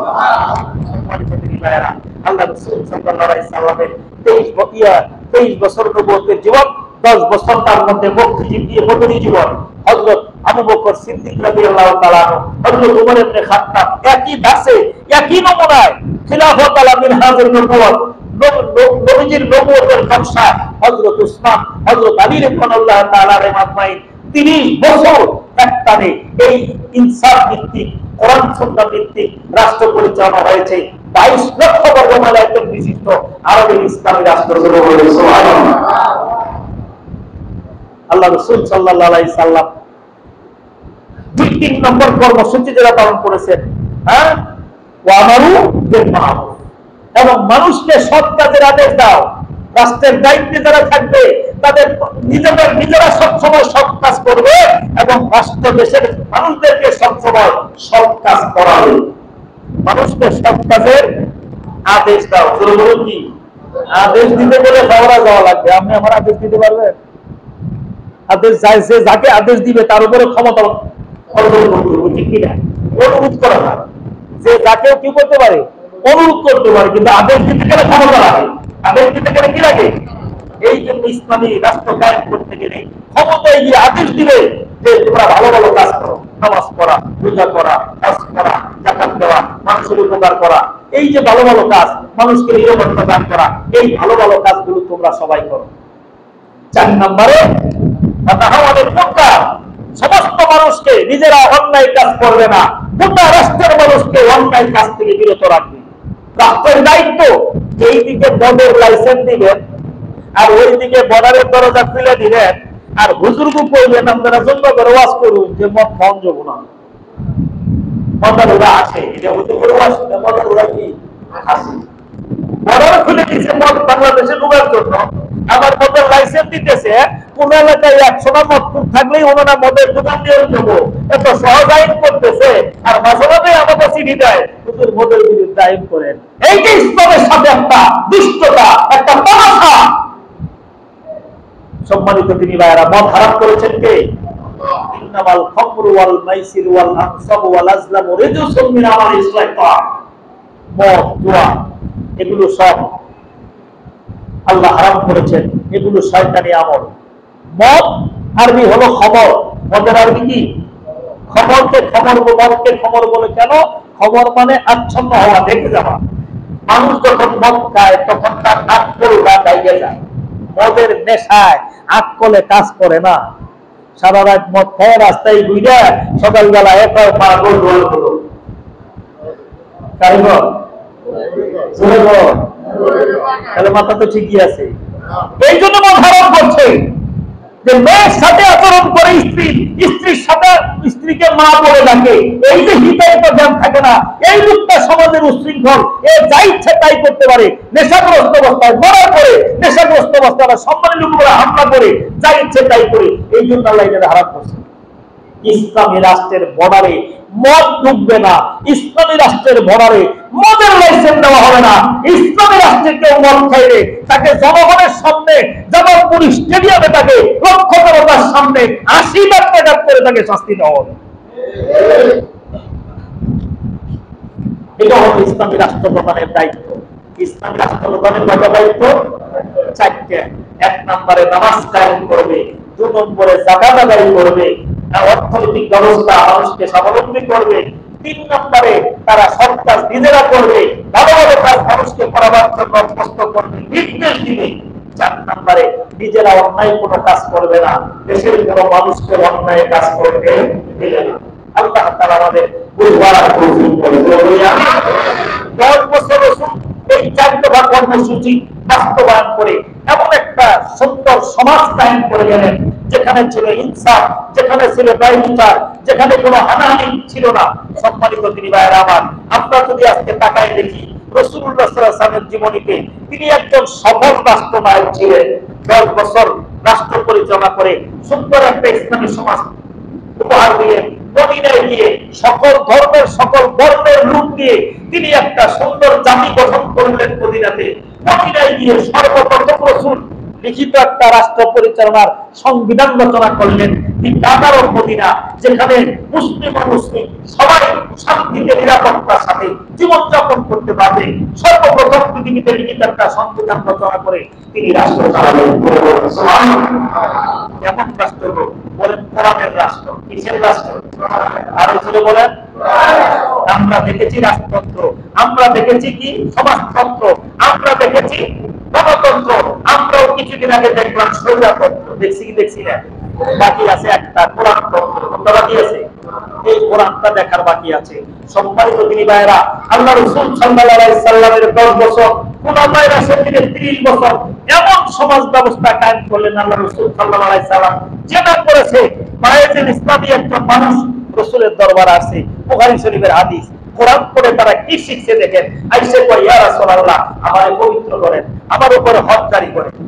আল্লাহ রাসূল সামনে এগোচ্ছে, রাসূল মুখ ঘুরে বলেছে, ওই বাইরে যে এসেছে, ইয়া রাসূলুল্লাহ, আমাকে সংশোধন করেন, আমার উপরে হজ জারি করেন। রাসূল বাম দিকে যাইছে, আবার বাম দিকে যায়, ইয়া রাসূলুল্লাহ, আমারে পবিত্র করেন, আমার উপরে বিচার কার্য পরিচালনা করেন, কোরআনের আইন জারি করেন, আমাকে সংশোধন করেন। আবার রাসূল সামনের দিকে চাইছে, তাছাড়া সামনে আবার আয়ে কয়, ইয়া রাসূলুল্লাহ, আমার উপরে শরীয়তের আইন জারি করেন, কোরআনের বিচার করুন, আমি অপরাধী। কয়বার কইছি? দেখছেন? তাহলে জেনারেল সাক্ষী কয়জন লাগে? যারা বলেন কয়জন? রাসূলের কাছে এসে ও জানে, ও বিবাহিত পুরুষ, ওকে এখন পাথর করে মেরে ফেলবে রাসূল, এটা জানে। যাইতে শুইনাও ও চাইছে আমি দুনিয়াতে শাস্তি দিয়া তওবা করে মারা যাই, আল্লাহ রাসূল তো আমার দোয়া করে আখিরাতে যেন আমরা এই শাস্তি আর পাইবে। এই জন্য নিজে কোনো সাক্ষী নাই, নিজে এসে ধরা দিয়েছে রাসূলের কাছে। সুবহানাল্লাহ। বুখারী মুসলিমে অসংখ্য হাদিস আছে এই জাতীয় ঘটনা। এই ঘটনায় 3 জায়গায় আসছে, অনেক লম্বা ঘটনা। আমি ছাত্রকে বলি, এক মহিলা আসছে, মহিলা এসে বলতেছে, ইয়া রাসূলুল্লাহ, আমার উপরে হজ জারি করেন, আমি অন্যায় করেছি। রাসূল জিজ্ঞেস করছে, তুমি কি চুরি করছো? না হুজুর। কোন মানুষ মারছো? না হুজুর। কি করছো তুমি? ইয়া রাসূলুল্লাহ, আমি ব্যভিচার করেছি, জিনা করেছি, আমি অন্তঃসত্ত্বা হয়েছি, গর্ভবতী হয়েছি। কেন? কোন সাক্ষী নাই। বেচারি আইবে গেছে রাসূলের কাছে। ও জানে বিচারের শাস্তি হলো প্রথম মাইরা কোন পর্যন্ত গায়ে পাথর মাইরা শেষ করে দেওয়া। এমতাতে গমেকি এক মহিলা রাসূলের দরবারে এসে বলতেছে, কোরআন তাদেরকে কি বানালো? সোনার মানুষ। অপরাধ করে জীবন বলার জন্য রাসূলের কাছে আসছে। আমি দুনিয়াতে পরিষ্কার হয়ে যাব, পবিত্র হয়ে যাব, তওবা করে করব, এই বিচার যেন আমাকে কিয়ামতের দিন আল্লাহর সামনে হইতে তওবার আশায় আসছে। আল্লাহ রাসূল সাল্লাল্লাহু আলাইহি সাল্লাম বললেন, তোমার মাথার ভিতরে কি পাগলামি আছে? আলাকে জোনো, তোমার মাথাটা তো ঠিক আছে। ইয়া রাসূলুল্লাহ, আমি পাগলি নই, আমার মাথা ঠিক আছে। আল্লাহ রাসূল বললেন, তুমি তাহলে এটা শাস্তি কি জানো? ইয়া রাসূলুল্লাহ, জানি, শাস্তিও জানি, তারপরেও আমাকে সত্য বলে। আল্লাহ রাসূল বললেন, তোমার পেটে সন্তান, এই মুহূর্তে তোমার বিচার করা যাবে না, তুমি বাড়ি চলে যাও। সন্তান জন্ম নিলে বলে, ইয়া রাসূলুল্লাহ, আমি যদি এর আগে মারা যাই তাহলে তো আমি বিচার পাইলাম না।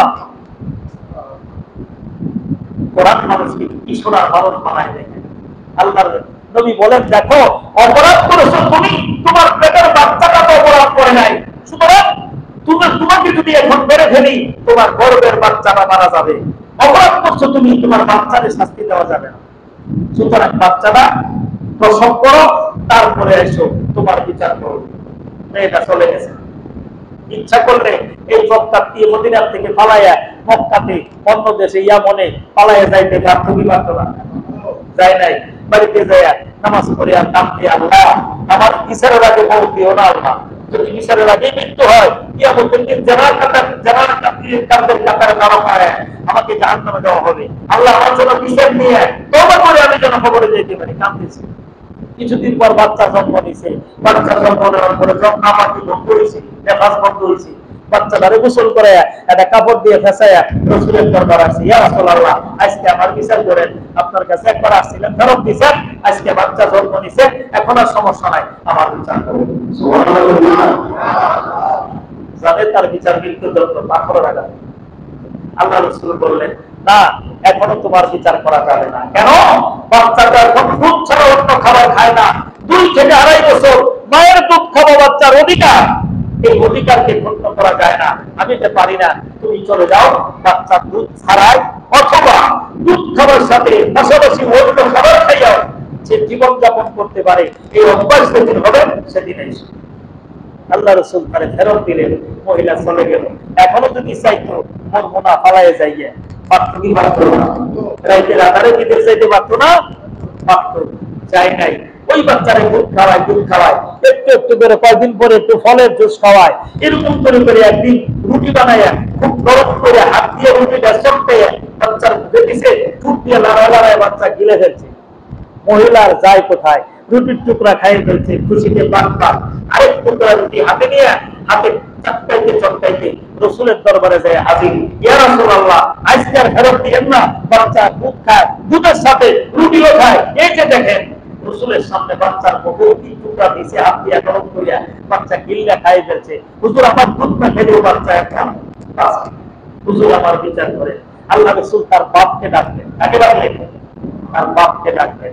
দেখে তারা দায়িত্ব দিলেন। দেখেন ইসলাম কি। আজকে আমি মেয়েটারে পাথর মেরে ফেলবো, নির্দেশ দিব। তার সন্তানটা অবরোধ করে নাই, তাকে মানুষ করার দায়িত্ব কে নিবে? আল্লাহ রাসূল আগেই সিদ্ধান্ত নিলেন। বাচ্চার নানা মেয়েটার বাবাকে ডেকে এনে তার দায়িত্ব দিলেন। পুনরায় কাছে এক সাহাবী দায়িত্ব নিলেন, ইয়া রাসূলুল্লাহ ওই বাচ্চার লেখাপড়া আদব কায়দা শেখানো, মানুষ করার দায়িত্ব আমার জিম্মায় দিয়ে দেন, আল্লাহর রাস্তায় আমি দেখব। দায়িত্ব দেওয়ার পরে আল্লাহ রাসূল বললেন, তুমি বাসায় যাও, গোসল করো, শক্ত কাপড় পরিয়া শরীরটা রশি দিয়া বাঁধতে আসো। যখন কাপড় বাঁধবে তোমার গায়ে, তোমার কাপড় পরে যেন তুমি পর্দার খেলাপ না হয়, উলঙ্গ না হও।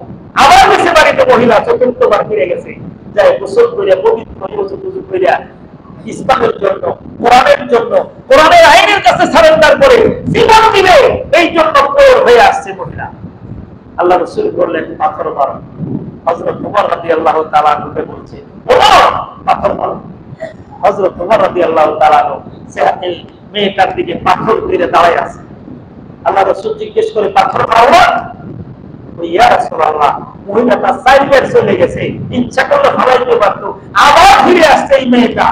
আরে হুজুর পাথর মারবো, আমার মায়া লাগতেছে।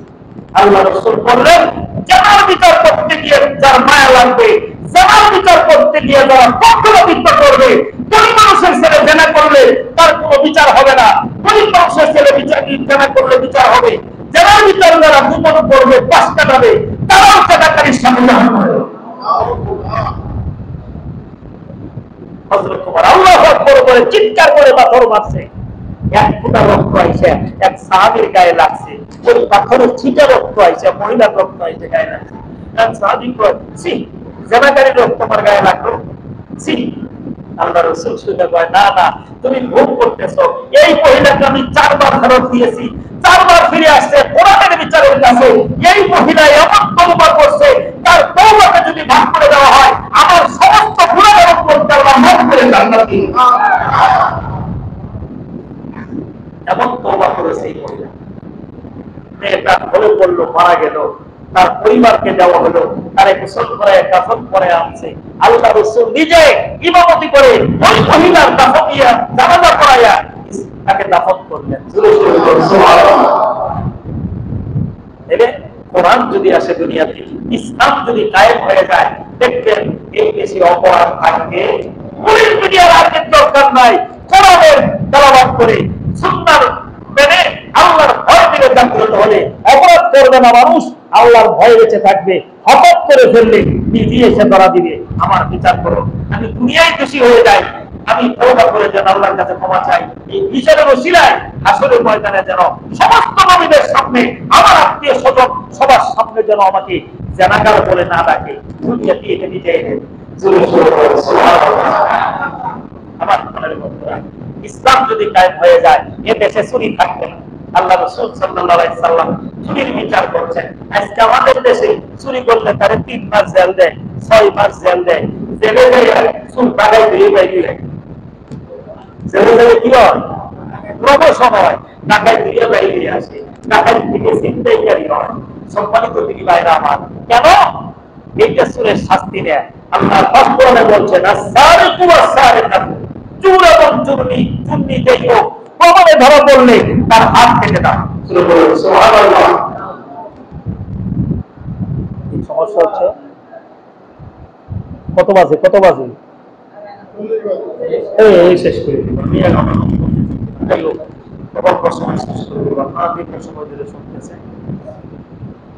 আল্লাহ আল্লাহ বলছি, আমরা আজকে এখান থেকে কিছু শিখে যাই। মনে আছে ঘটনা আপনারা অনেক শুনছেন, সারা জীবন শুনবেন। যে কোনো বই পাইলে নবীর জীবনে আমরা পড়ব, শুনবো ইনশাআল্লাহ। বলতেছিলাম আজকে চলেন আমরা কোরআন শরীফ তেলাওয়াত করে সুন্নাহর উপর আমল করে এই বিষয়গুলো আমরা জানি। আমাদের কেমন রাষ্ট্রনায়ক দরকার? ওই রাসূল তো আর ফিরে পাবো না, উমরের মতো একটা রাষ্ট্রনায়ক রাসূল। বলেন কার মতো? আবু বকরের মতো পক্ষে একটা শাসক হয়ে চলবো। আবু বকর খলিফা, রাষ্ট্রপ্রধান। আবু বকর কি রাষ্ট্রপ্রধান? আবু বকর রাষ্ট্রপ্রধান, প্রধান বিচারপতি বানাইছে উমরের। প্রধান বিচারপতিকে এরকম বাংলাদেশ 22টা একত্র করলে সেই রাষ্ট্রের সমান হবে। কয়টা? 22টা একত্র করলে ওই রাষ্ট্রের সমান হবে। এত বড় রাষ্ট্র ছিল আবু বকরের। সেই রাষ্ট্রের রাষ্ট্রপ্রধান খলিফা হল আবু বকর, আর উমর হইল প্রধান বিচারপতি রাষ্ট্রে। 1 বছর যখন শেষ হয়, পূর্তি হয় প্রধান বিচারপতি উমর আবু বকরের দরবারে গেছে, খলিফার দরবারে যাইয়া কয় যে আবু বকর, আমাকে কি একটা দায়িত্ব দিলেন, আমি কোনো কাজই করতে পারি না, সারাক্ষণ ধরে বসে বসে খাবার লাগে, কোনো কাজ নাই, কিন্তু এমন একটা দায়িত্ব দিচ্ছেন, আমি তো ব্যস্ত মানুষ, কাজ করে মজা ভাই, আমার এই ডিপার্টমেন্ট থেকে ভর্তি করিয়া অন্য ডিপার্টমেন্টে দেন, যে জায়গায় আমি দিন রাত মেহনত করে কাজ করতে পারবো, আমি তো বসে থাকার মানুষ না। কে বলতেছে? উমর। কারে বলতেছে? উমরের পদ হলো প্রধান বিচারপতি, আর ওপরে পদ হলো কি রাষ্ট্রনায়ক। আমার সরাইলেন মজার ব্যাপারটা তো বুঝেন নাই। প্রধান বিচারপতি পদে 1 বছর চলে গেছে, একটা মামলাও উমরের পড়ে আসে না। এক বছরের মধ্যে এরকম 22টা বাংলাদেশ একত্র করতে যাওয়া হবে। এত বড় রাষ্ট্রের কোন অনিসলামী কাজ, কোন বেআইনি কাজ বলে নাই যেটা উপরের দরবারে মামলা হইয়া যুবক, এমন কিছু আসে নাই। এই কোরআন সুন্নাহ দিয়ে মানুষের ভিতরে কি পরিবর্তন এসে গেছে। সুবহানাল্লাহ। আবু বকর জিজ্ঞেস করছে উমরের, কেন আপনি থাকবেন না এই পথে? ওই 1 বছরের একটা মামলা এলো না, বসে বসে দিন চলে। হযরত আবু বকর কয়, এই জন্যই তো আমরা এই দায়িত্ব দিছি। তার মানে জনগণ মেনে ফেলাইছে প্রধান বিচারপতি উমর বইরে জানাবো, কারো ছাড় দিব না। 2 নম্বরই কইরা উল্টা পাল্টা বুঝাইয়া নেপারে টেলিফোন কইরা 20,000 টাকা 2 লক্ষ টাকা ঘুষ দিয়া বাসার কোনো সুযোগ নাই। সুতরাং নিজেরাই কাম করে তো বাবা পাওয়া হয়ে গেছে। একটা হবে ইসলাম, ধরে বলেন এর নাম কি? রাতের বেলায় মানুষের বাড়ি বাড়ি ঘুরে খোঁজ নিতেছেন খলিফাতুল মুসলিমিন ওমর ইবনে খাত্তাব যখন অর্থনীতির রাষ্ট্রনায়ক, বাড়ি বাড়ি ঘুরে খোঁজ দিতেছেন কার ঘরে চুলায় আগুন জ্বলে, কার ঘরে চুলায় আগুন জ্বলে না, কোন মেয়েটা অসুস্থ চিকিৎসা পাচ্ছে না, কোন ক্ষমতাসীন ব্যক্তি এক দুর্বল ব্যক্তির উপরে জুলুম করতেছে। খলিফাতুল মুসলিমিন সত্য দেশের মানুষ যেন তাকে না চিনি, চটপট খাইয়ে তিনি যাচ্ছেন, জনগণের খোঁজ খবর নিচ্ছেন। দেখেন এক মহিলার ঘরের প্রসব ব্যথা উঠছে, মহিলা চিল্লাইতেছে, তার বাচ্চাগুলো কাঁদতেছে, মা কিছু খাবার দাও। ঘরের বাতি জ্বালাবার মতো জয়তুন তেল নাই, রান্না করার মতো পাতিলে চাল নাই, ওই মেয়েটাকে রাত্রি সেবা দিবে কোনো মানুষ নাই, মহিলা নাই। হযরত ওমর ঘরের পিছনে দাঁড়ায় শুনলেন প্রসব ব্যথায় মেয়েরা কাঁদছে, আর ছোট বাচ্চাগুলো মা খাবার দাও কাঁদতেছে। মা করে খাবার তোমায় তোদের কি দিব? কতক্ষণ বাচ্চারা বোঝে না, চুলার মধ্যে খালি পাতিল দিয়া, পাতিল ভরে পানি দিয়া, ডাক্তার দিয়া, চাল দিয়া বাচ্চাকে ফাঁকি দিয়ে ঘুম করাইতেছে। ওমর ঘরের পিছন থেকে ঘটনা দেখে একটা ডাক দিছে, সকলের মতো একটা রোগী কিছুকে কি দিছে, ডাক দিছে। ডাক দিয়ে চলে আসছে। আইসা ওমর তার স্ত্রীরে বলতেছে, ওমরের স্ত্রী, ওমর হলো অর্থ পৃথিবীর খলিফা, রাষ্ট্রনায়ক, তার স্ত্রী যাকে বর্তমান ভাষায় বলে ফার্স্ট লেডি, কি বলে, প্রেসিডেন্টের স্ত্রী, ফার্স্ট লেডি হিলারি ক্লিন্টন, এইরকম আপনার ফার্স্ট লেডি উপরের স্ত্রী। উপরের স্ত্রী এসে বলে, তোমার এসে বলে, দিদি আজকে একটা আমল করলে জান্নাতে যাইতে পারবা, আল্লাহ আমার একটা সুযোগ দিছে, তুমি কি আমলটা করবা? স্ত্রী কি আপনি শুধু সারা রাত ঘুরে ঘুরে সব আমল করে বেহেশতে যাইতেন না, আমার তো কোনো সুযোগই দেন না, চলে যাবে। ওই তাহলে প্রস্তুতি নাও, কোথায়?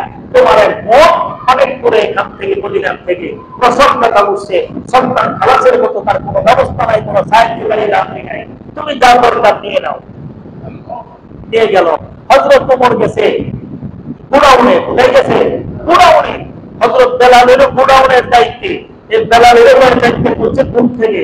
এই বেলাল দরজা খুল, কেন হুজুর কয়েক বস্তা আদা আমার মাথায় দিলেন, অর্থনীতির বাদশা এমন একটা খাদ্যাম কর, এক বস্তা আদা আমার মাথায় দিলেন। বেলাল কই, হুজুর কি আপনি খলিফা রাষ্ট্রনায়ক, আমি কর্মচারী, আদার বস্তা আমি দিব, আপনি কম কই নিয়ম করেন, আপনি নিবেন কে?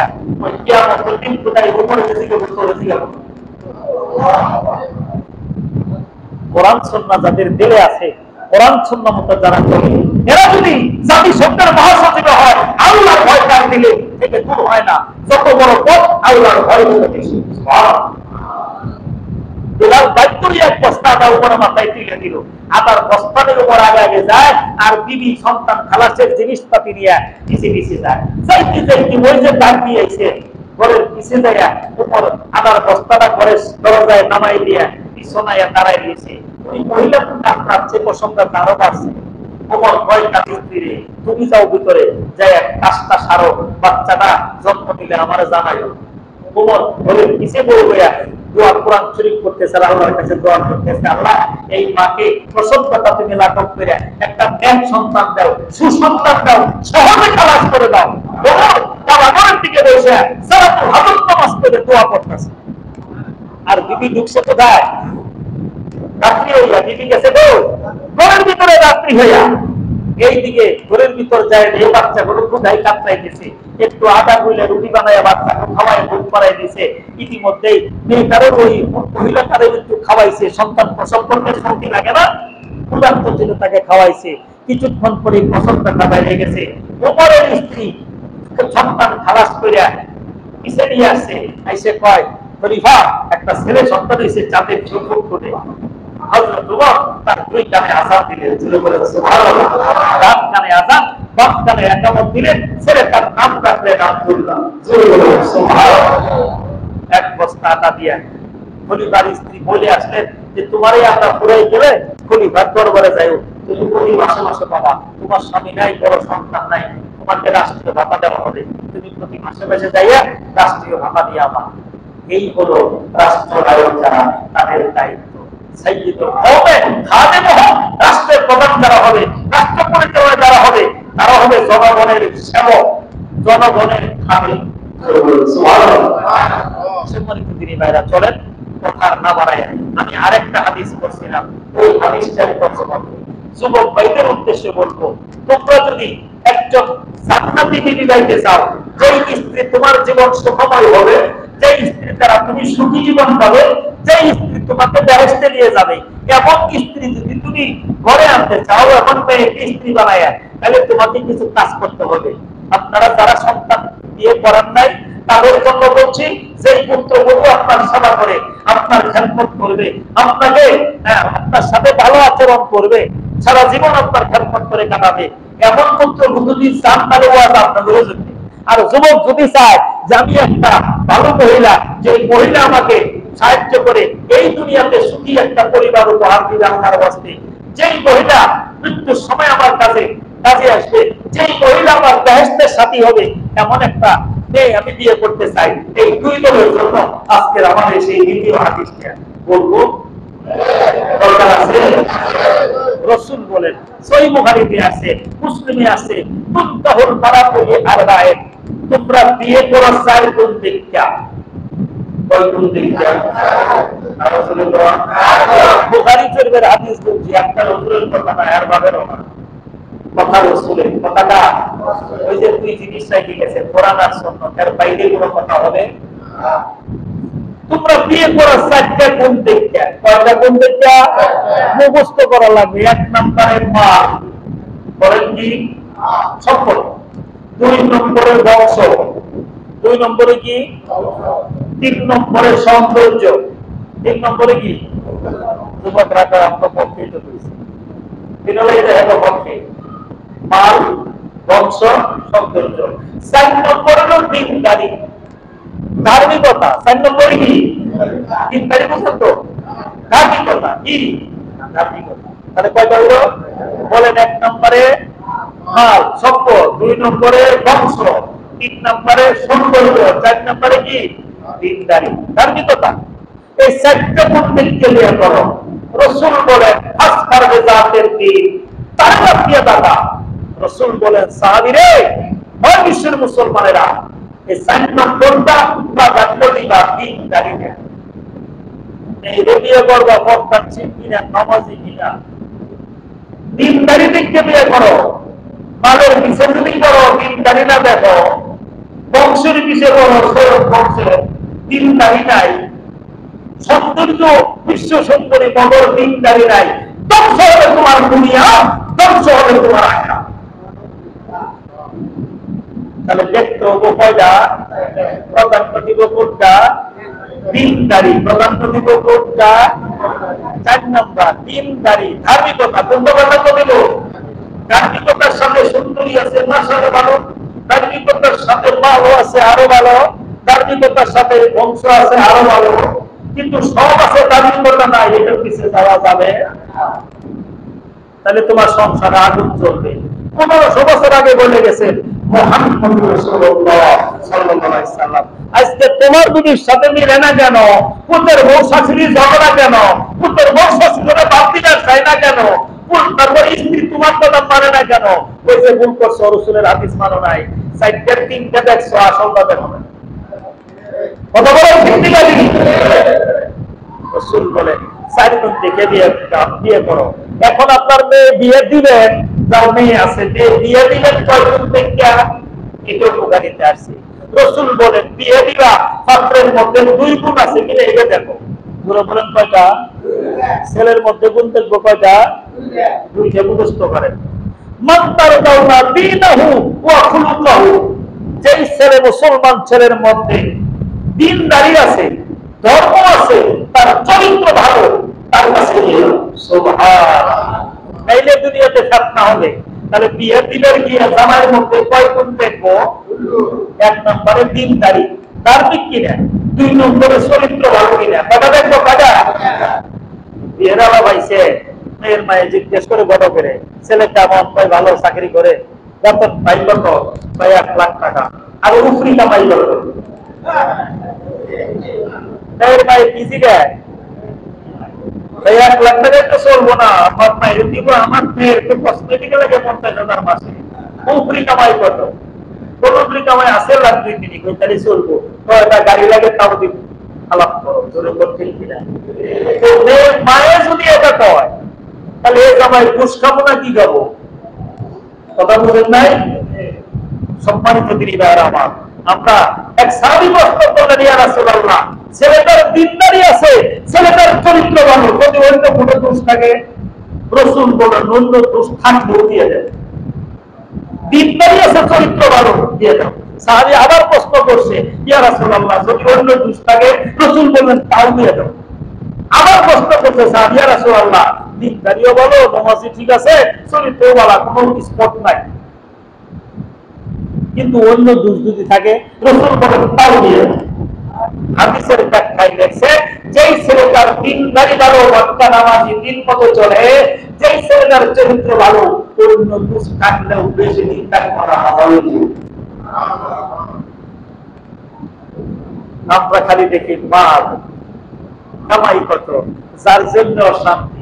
শিল্পপতির ছেলের কাছে দিয়ে দিচ্ছে, কোটি কোটি টাকার মালিক, 6 মাস যায় নাই, মেয়ে বাবার কাছে ফোন করছে, মায়ের কাছে, মা গো, এক বোতল বিষ কিনে দাও। বিষ করাবো, তারপরে 2 কোটি টাকা খরচ করে দিয়ে দিচ্ছে। এত বড় শিল্পপতি জামাই, হাজার হাজার কোটি টাকা মালিক, বাংলাদেশে বাড়ি, সিঙ্গাপুরে বাড়ি, লন্ডনে বাড়ি, কি কর? বলে, মা লাভ কি? বিয়ের পিছনে তো অনেক শিল্প দেখিয়া, আসল জিনিস দেহ নাই। এর সারাদিন বাইরে ঘুরে, বোটানিক্যাল গার্ডেনে তার গার্লফ্রেন্ড নিয়ে সেখানে আড্ডা দেয়, তারপরে রাইতের বেলায় হোটেল সেরাটনে বান্ধবীদের সাথে সারা গাল গায়ে কাটায়, আমারে মাসে একদিনও সময় দেয় না। দম দেখে দিছে, কি দেখে দিছে? দম দেখে দিছে, কপালে আগুন জ্বলছে। আজকে মেয়ে বিষ চায়, আত্মহত্যা করার জন্য মেয়ে প্রস্তুত। যদি চরিত্র দেখে দিত, দিনদারি দেখে দিত, তারা তোমার সঙ্গে সঙ্গে স্ত্রী নিয়ে বিছানায় শুয়ে পড়তো। ঠিক কিনা? সম্মানিত দিনী ভাইয়েরা, রাসূলের এই হাদিসগুলো আল্লাহ তাআলা আমাদের পাম্পার করুন। আমার উম্মতের মা বোনেরা যারা আসছেন, ওরা তো হুজুর খালি এক পয়সা বাস করে, আর ওই কথা কিছুই কয় না। বরাবর জামালপুর যাবার বায়না ওয়াজ শুনবে, যাবার ভাই আমরা এই জিনিসটা এটা এরা দেইছে, কিছু কথা যদি একবারই না করি। রাসূল বলেন, আইয়ুমা ইমরাতিন ইযা সাল্লাত ফাতসা ওয়া সামাত সালাহা ওয়া সালাত ফারজাহা ওয়া তা'আব্বারাহা। রাসূল বলেন, আমার উম্মতের মেয়েরা, আপনারা বুঝতে পেরে যান, বাড়িতে গিয়ে শোনাবেন। আর যারা শুনতেছে, খালি গপ্পই করে, ফান খাই আর গপ্প করে, অবধি কি আছে, অবগুলো কি ভালো গপ্পই বেশি করে তারা। আমি জানি না, মোল্লা বলার না, মনে হয়তো ভালো, এর জন্য মাটিলে গিয়ে যা দেখি তাই কইলাম আর। তো বাবা বলতো 5 মিনিট আপনাকে গপ্প বন্ধ রেখে এখন থেকে খালি আপনার বহাতি করবো, একটু শুনে। রাসূল বলেন, আমার উম্মতের যে কোনো মহিলা 4 কাজ করবে। কয় কাজ? আরো জোরে। 1 নম্বরে 5 ওয়াক্ত নামাজ পড়বে। যে কোনো মুসলমান মহিলা 1 নম্বরে 5 ওয়াক্ত নামাজ পড়বে। 2 নম্বরে রমজানের মাস রোজা রাখবে। 3 নম্বরে পর্দায় থাকবে। 4 নম্বরে স্বামীর খেদমত করবে, স্বামীর মর্যাদা করবে, স্বামীর আনুগত্য করবে। কয় কাজ? আবার 1 নম্বরে নামাজ, 2 নম্বরে রোজা, 3 নম্বরে পর্দা, 4 নম্বরে স্বামীর আনুগত্য। 4 কাজ করবে দুনিয়াতে, যে আল্লাহ কিয়ামতের দিন বেহেশতের 8টা দরজা খুলে দেবে। বলবে, দুনিয়াতে কাজ করছো 4টা, বেহেশতের দরজা খুলে দিলাম 8টা। কোনটা দিয়ে তাহলে আমাদের মেয়েরা যদি 4 গুণ সম্পন্ন বানায়, আমার স্ত্রীরা যদি 4 গুণ সম্পন্ন বানায়, আমিও সুখে থাকবে, সেও সুখে থাকবে। মেয়েটারে যে ঘরে দিয়ে দিব, ওই ঘরে শান্তিতে থাকবে। যদি কোন ঠিক কিনা? এই জন্য মা বোনদের জন্য এই 4টা ওয়াজ। আরেকটা ওয়াজ হলো, মা বোনেরা, কিছু ওয়াজ আছে, যেমন বেপর্দা।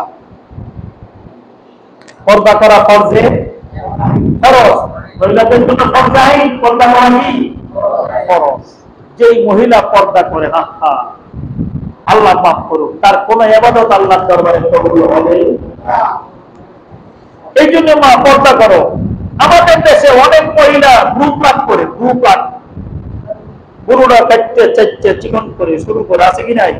কবিরা গুনাহ হারাম, সহিহ বুখারীতে আছে, গ্রুপ লাভ করে যারা নামাজ পড়ে জাহান্নামে যাবে না। শরীরে ট্যাটু আগে, শরীরে কি আগে? ট্যাটু আগে, হারাম কবিরা গুনাহ।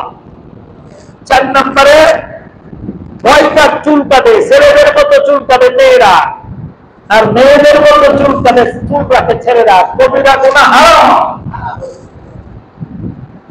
কোন ছেলে যদি মেয়ের পোশাক পরে, হারাম কবিরা গুনাহ। কোন মেয়ে যদি ছেলের পোশাক পরে, হারাম কবিরা গুনাহ, জান্নাতে যেতে পারবে না। জিন্সের প্যান্ট পরছে আর টি-শার্ট পরছে, একটা গেঞ্জি পরছে, আছে কি নাই? আবার অথবা ঢাকাতে গেলে দেখবে স্কার্ট পরছে, শর্ট প্যান্ট পরছে আর কি করছে, একটা গেঞ্জি করিয়া উঠতেছে, আছে কি নাই? সম্মানিত তিনি ভাইয়েরা আমার, এরা জাহান্নামী, এরা কি মুসলমান হলেও কি জাহান্নামী। আমরা ভুল করি, আমাদের অনেক সময় মেয়েদেরকে ছেলেদের পোশাক পরাই, ছেলের নাকি জানছি, মেয়ের নাকি তাই আনছি, ওই ছোটবেলা বললে কিছু হবো না, আছে কি নাই? এই যে একটা আসর করে ওই মেয়ে বড় হয়ে আর মেয়ের পোশাক পরতে চায় না। এই জন্য মেয়ে তো মেয়ে ছোটকাল থেকে তার মেয়ের পোশাকই পরাবো, ছেলে যেটা ছোটকাল থেকে ছেলের পোশাকই পরাবো, একজনের পোশাক আরেকজনকে পরাবো না, পড়তে দিব না। আল্লাহ তাআলা আমাদের মা বোনদের আমল করার তৌফিক দেয়, জোরে বলি আমিন। আজ থেকে আমরা ইনশাআল্লাহ নবীর সুন্নাহ মোতাবেক আমাদের জীবন গঠন করব। 5 ওয়াক্ত নামাজ মসজিদে এসে তাকবীরুল্লাহর সাথে জামাতের সাথে করব, বলেন ইনশাআল্লাহ। জামাতের সাথে মসজিদে এসে করব ইনশাআল্লাহ। মুসলমান নামাজ ছাড়া থাকতে পারে না, ওয়াজিবে শেষ করছি, এখন ওয়াজ নামাজ পড়বো তো পড়বো, কোথায় আছে বলেন বলেন? মসজিদে এসে। কেন পড়বেন? মসজিদে জামাতের সাথে নামাজ পড়া ওয়াজিব, জামাতের সাথে নামাজ পড়া কি ওয়াজিব। ইচ্ছা করে তরক করলে গুনাহগার হবো, তার নামাজ পড়বো না, দেখা বললে। এই জন্য 5 ওয়াক্ত নামাজ জামাতের সাথে এসে বলবো কোথায়? তাকবীরের সাথে মসজিদে। 2 নম্বর, আল্লাহর নবীর হুকুম কোরআনে আছে, বরকাউ মা আল্লাহকে ইনায়াতে আছে। 2 নম্বর, আপনি যখন ওযু কইরা, রাসূল বলেন কোন ব্যক্তি যখন বাড়িতে ওযু কইরা মসজিদে জামাত করার জন্য ঘর থেকে রওনা হয়, সে যেন মক্কা মদিনায় আল্লাহর ঘরে হজ করার জন্য হজের ইহরামের কাপড় পরে ইহরাম বাঁধা হবে। তার প্রত্যেক কদমের বিনিময়ে আল্লাহ পাক 500 রাকাত নফল নামাজের সওয়াব দিবেন। সুবহানাল্লাহ। উদ্দেশ্য কি? আপনি মসজিদে জামাত করার জন্য আসছেন, প্রতি কদমে 500 রাকাত নামাজের সওয়াব, নফল নামাজের সওয়াব। 3 নম্বরে, মসজিদ আছে তখন ঢুকলেন, ওই যে শুরুতে বলছি আমরা কার হাওলায় আছি? আল্লাহর ঘরে, আল্লাহর মেহমান হয়ে, আল্লাহর নিরাপত্তায় আমরা আসছি। 4 নম্বরে, মসজিদে ঢুকে আমরা 2 রাকাত নামাজ পড়ি। মসজিদে ঢুকে যদি মাকরুহ না হয়, জামাত না খারায়, সময় আছে, তাহলে আমরা বসবো না, আগে 2 রাকাত নামাজ পড়বো। তাহলে মসজিদ তাহিয়াতুল ওযু এই জাতীয় যেগুলো 2 রাকাত নামাজ পড়লে সেটা তারপর আমরা বসবো। তাহলে মসজিদে এসে 2 রাকাত নামাজ পড়লে বসা সুন্নাত না আগে বইয়া পিছনে ঠিক করে পরে পড়া সুন্নাত? আগে নামাজ, আগে কি সময় আছে, তাহলে 2 রাকাত নামাজ পড়বো, আরো আগের সুন্নাত থাকে সুন্নাত করবো। মসজিদে কখনো গল্প গুজব করবো না, বসে থেকে কোরআন শরীফ পড়বো, দোয়া তালাত করবো, তালিম করবো, মাসলা মাসাইল আলোচনা হচ্ছে, শুনবো, তালিম হচ্ছে, বসবো, দুনিয়াবি কোনো কথা বলবো না। জামাত যখন শুরু হয়ে যাবে, আপনি জামাতে দাঁড়ায় গেলেন, আমি যদি জিজ্ঞেস করি আলহামদুলিল্লাহ সহি করে পড়, কয়জনে পারেন? হাফেজ আলেম ছাড়া, মাদ্রাসায় যারা পড়েন মসজিদ তারা ছাড়া আলহামদুলিল্লাহ সহি করে কয়জনে বলবো? তাবাতিয়া দাদিতে জিজ্ঞেস করি কয়জনে বলবো? তাহলে আপনি যে একটা নামাজ পড়েন আলহামদুলিল্লাহ বল, তাবাতিয়া তাই বল, কুল হু আল্লাহর মধ্যে বল, ইন্না তাইনার মধ্যে বল, তাহলে সত্য কি হইল? আল্লাহর কাছে কি আছে কি? কিন্তু আপনি যখন একজন ভালো খতিবের কাছে, একজন ভালো হাফেজ সাহেব ইমামের পিছে যখন এসে দাঁড়াইলেন, তখন কি কইলেন? ইক্তেদাইতু বিহাযাল ইমাম, আমি এই ইমামের অনুসরণ করলাম। ইমাম সাহেব কইল আনা ইমামুল লিমান হাদারা ওয়া মা ইয়াহদুরু, আমি ইমামের দায়িত্ব নিলাম, যারা এখন আসছে এবং যারা আইবে সবারই আমি নামাজের দায়িত্ব নিলাম। তাহলে কি হইল? আপনি যখন ইক্তেদা করলেন, তখন ইমাম সাহেব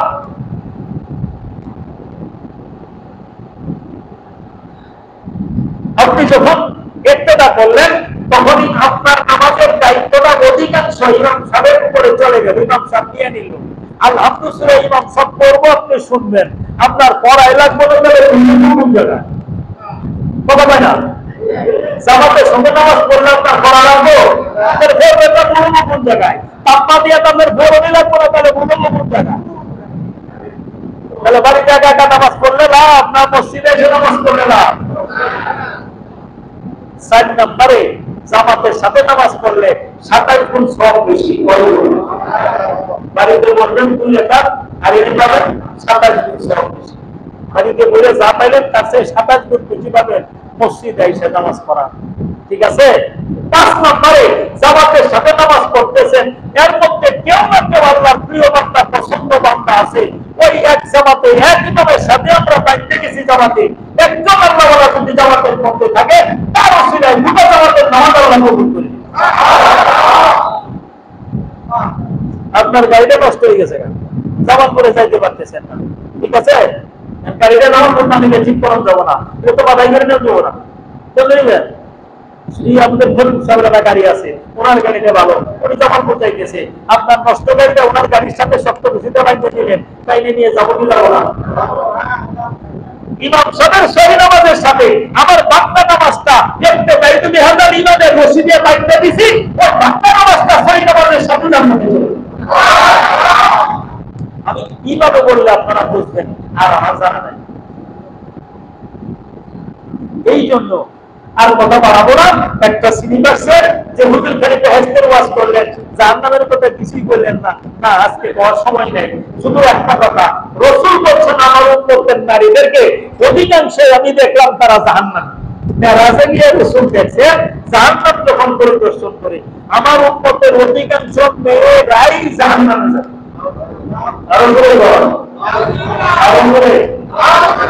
তাহলে 4 কাম করলে বেহেশতে যাবে, এটা মুখস্থ করলাম বাবা, কিন্তু 2 কাম না ছাড়লে জাহান্নামে যাবে এটাও জানতে হবে। এই কারণ রাসূল বলেন, মেয়েরা জিজ্ঞেস করলো ইয়া রাসূলুল্লাহ আমরা কি কারণে জাহান্নামে যাব? কয় কারণে? রাসূল বলেন 2 কারণে জাহান্নামে যাবে। 2টা কাজ করার কারণে আমাদের অধিকাংশ উম্মতের মেয়েরাই কোথায় যাবে? কয় কাজের জন্য? এই 2 কাজ ভালো করে মুখস্থ করব, বাড়িতে গিয়ে শোনাবো। মায়েরা যারা শুনতেছে এই 2 কাজ মুখস্থ করো। 2 কাজ ছাড়তে হবে, জাহান্নাম থেকে বাঁচতে হবে। 4 কাজ করতে হবে, জান্নাতে যাইতে হবে। সুবহানাল্লাহ।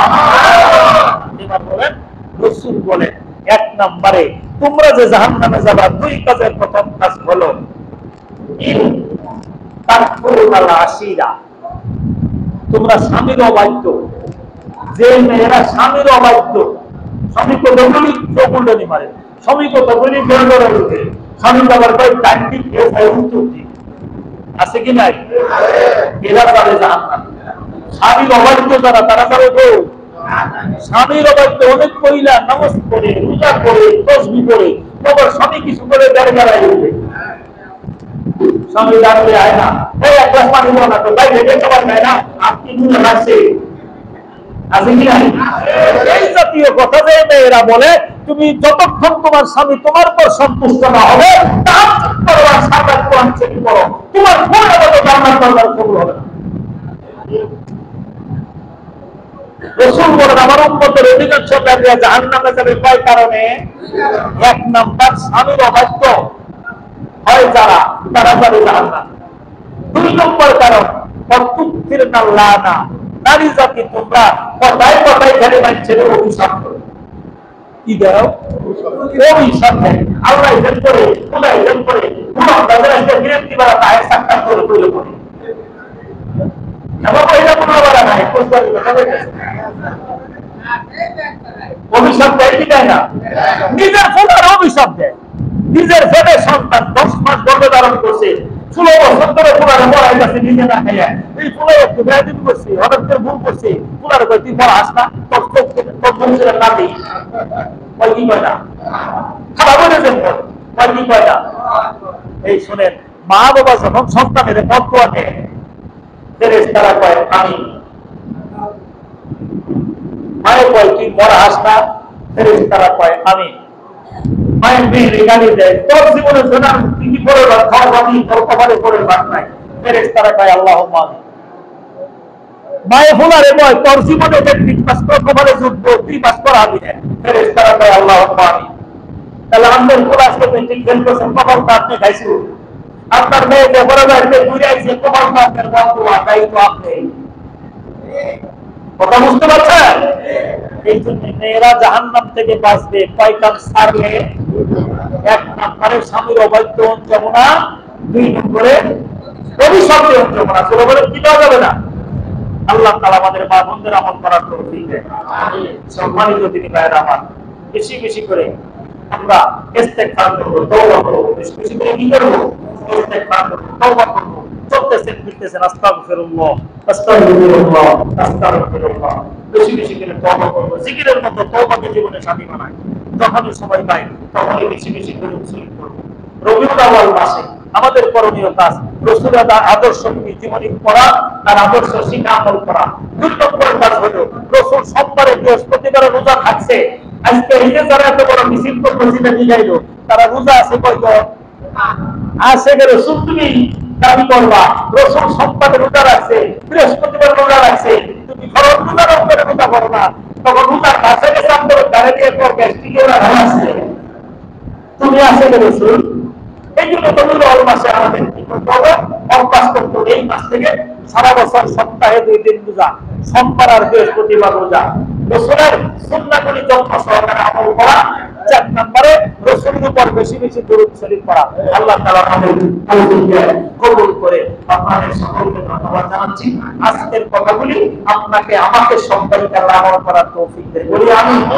আমরা নিজে আমল করব, এই সুন্নাহগুলো আরেক ভাইকে আমল করার জন্য দাওয়াত দেব বলেন আমি। আসসালামু আলাইকুম।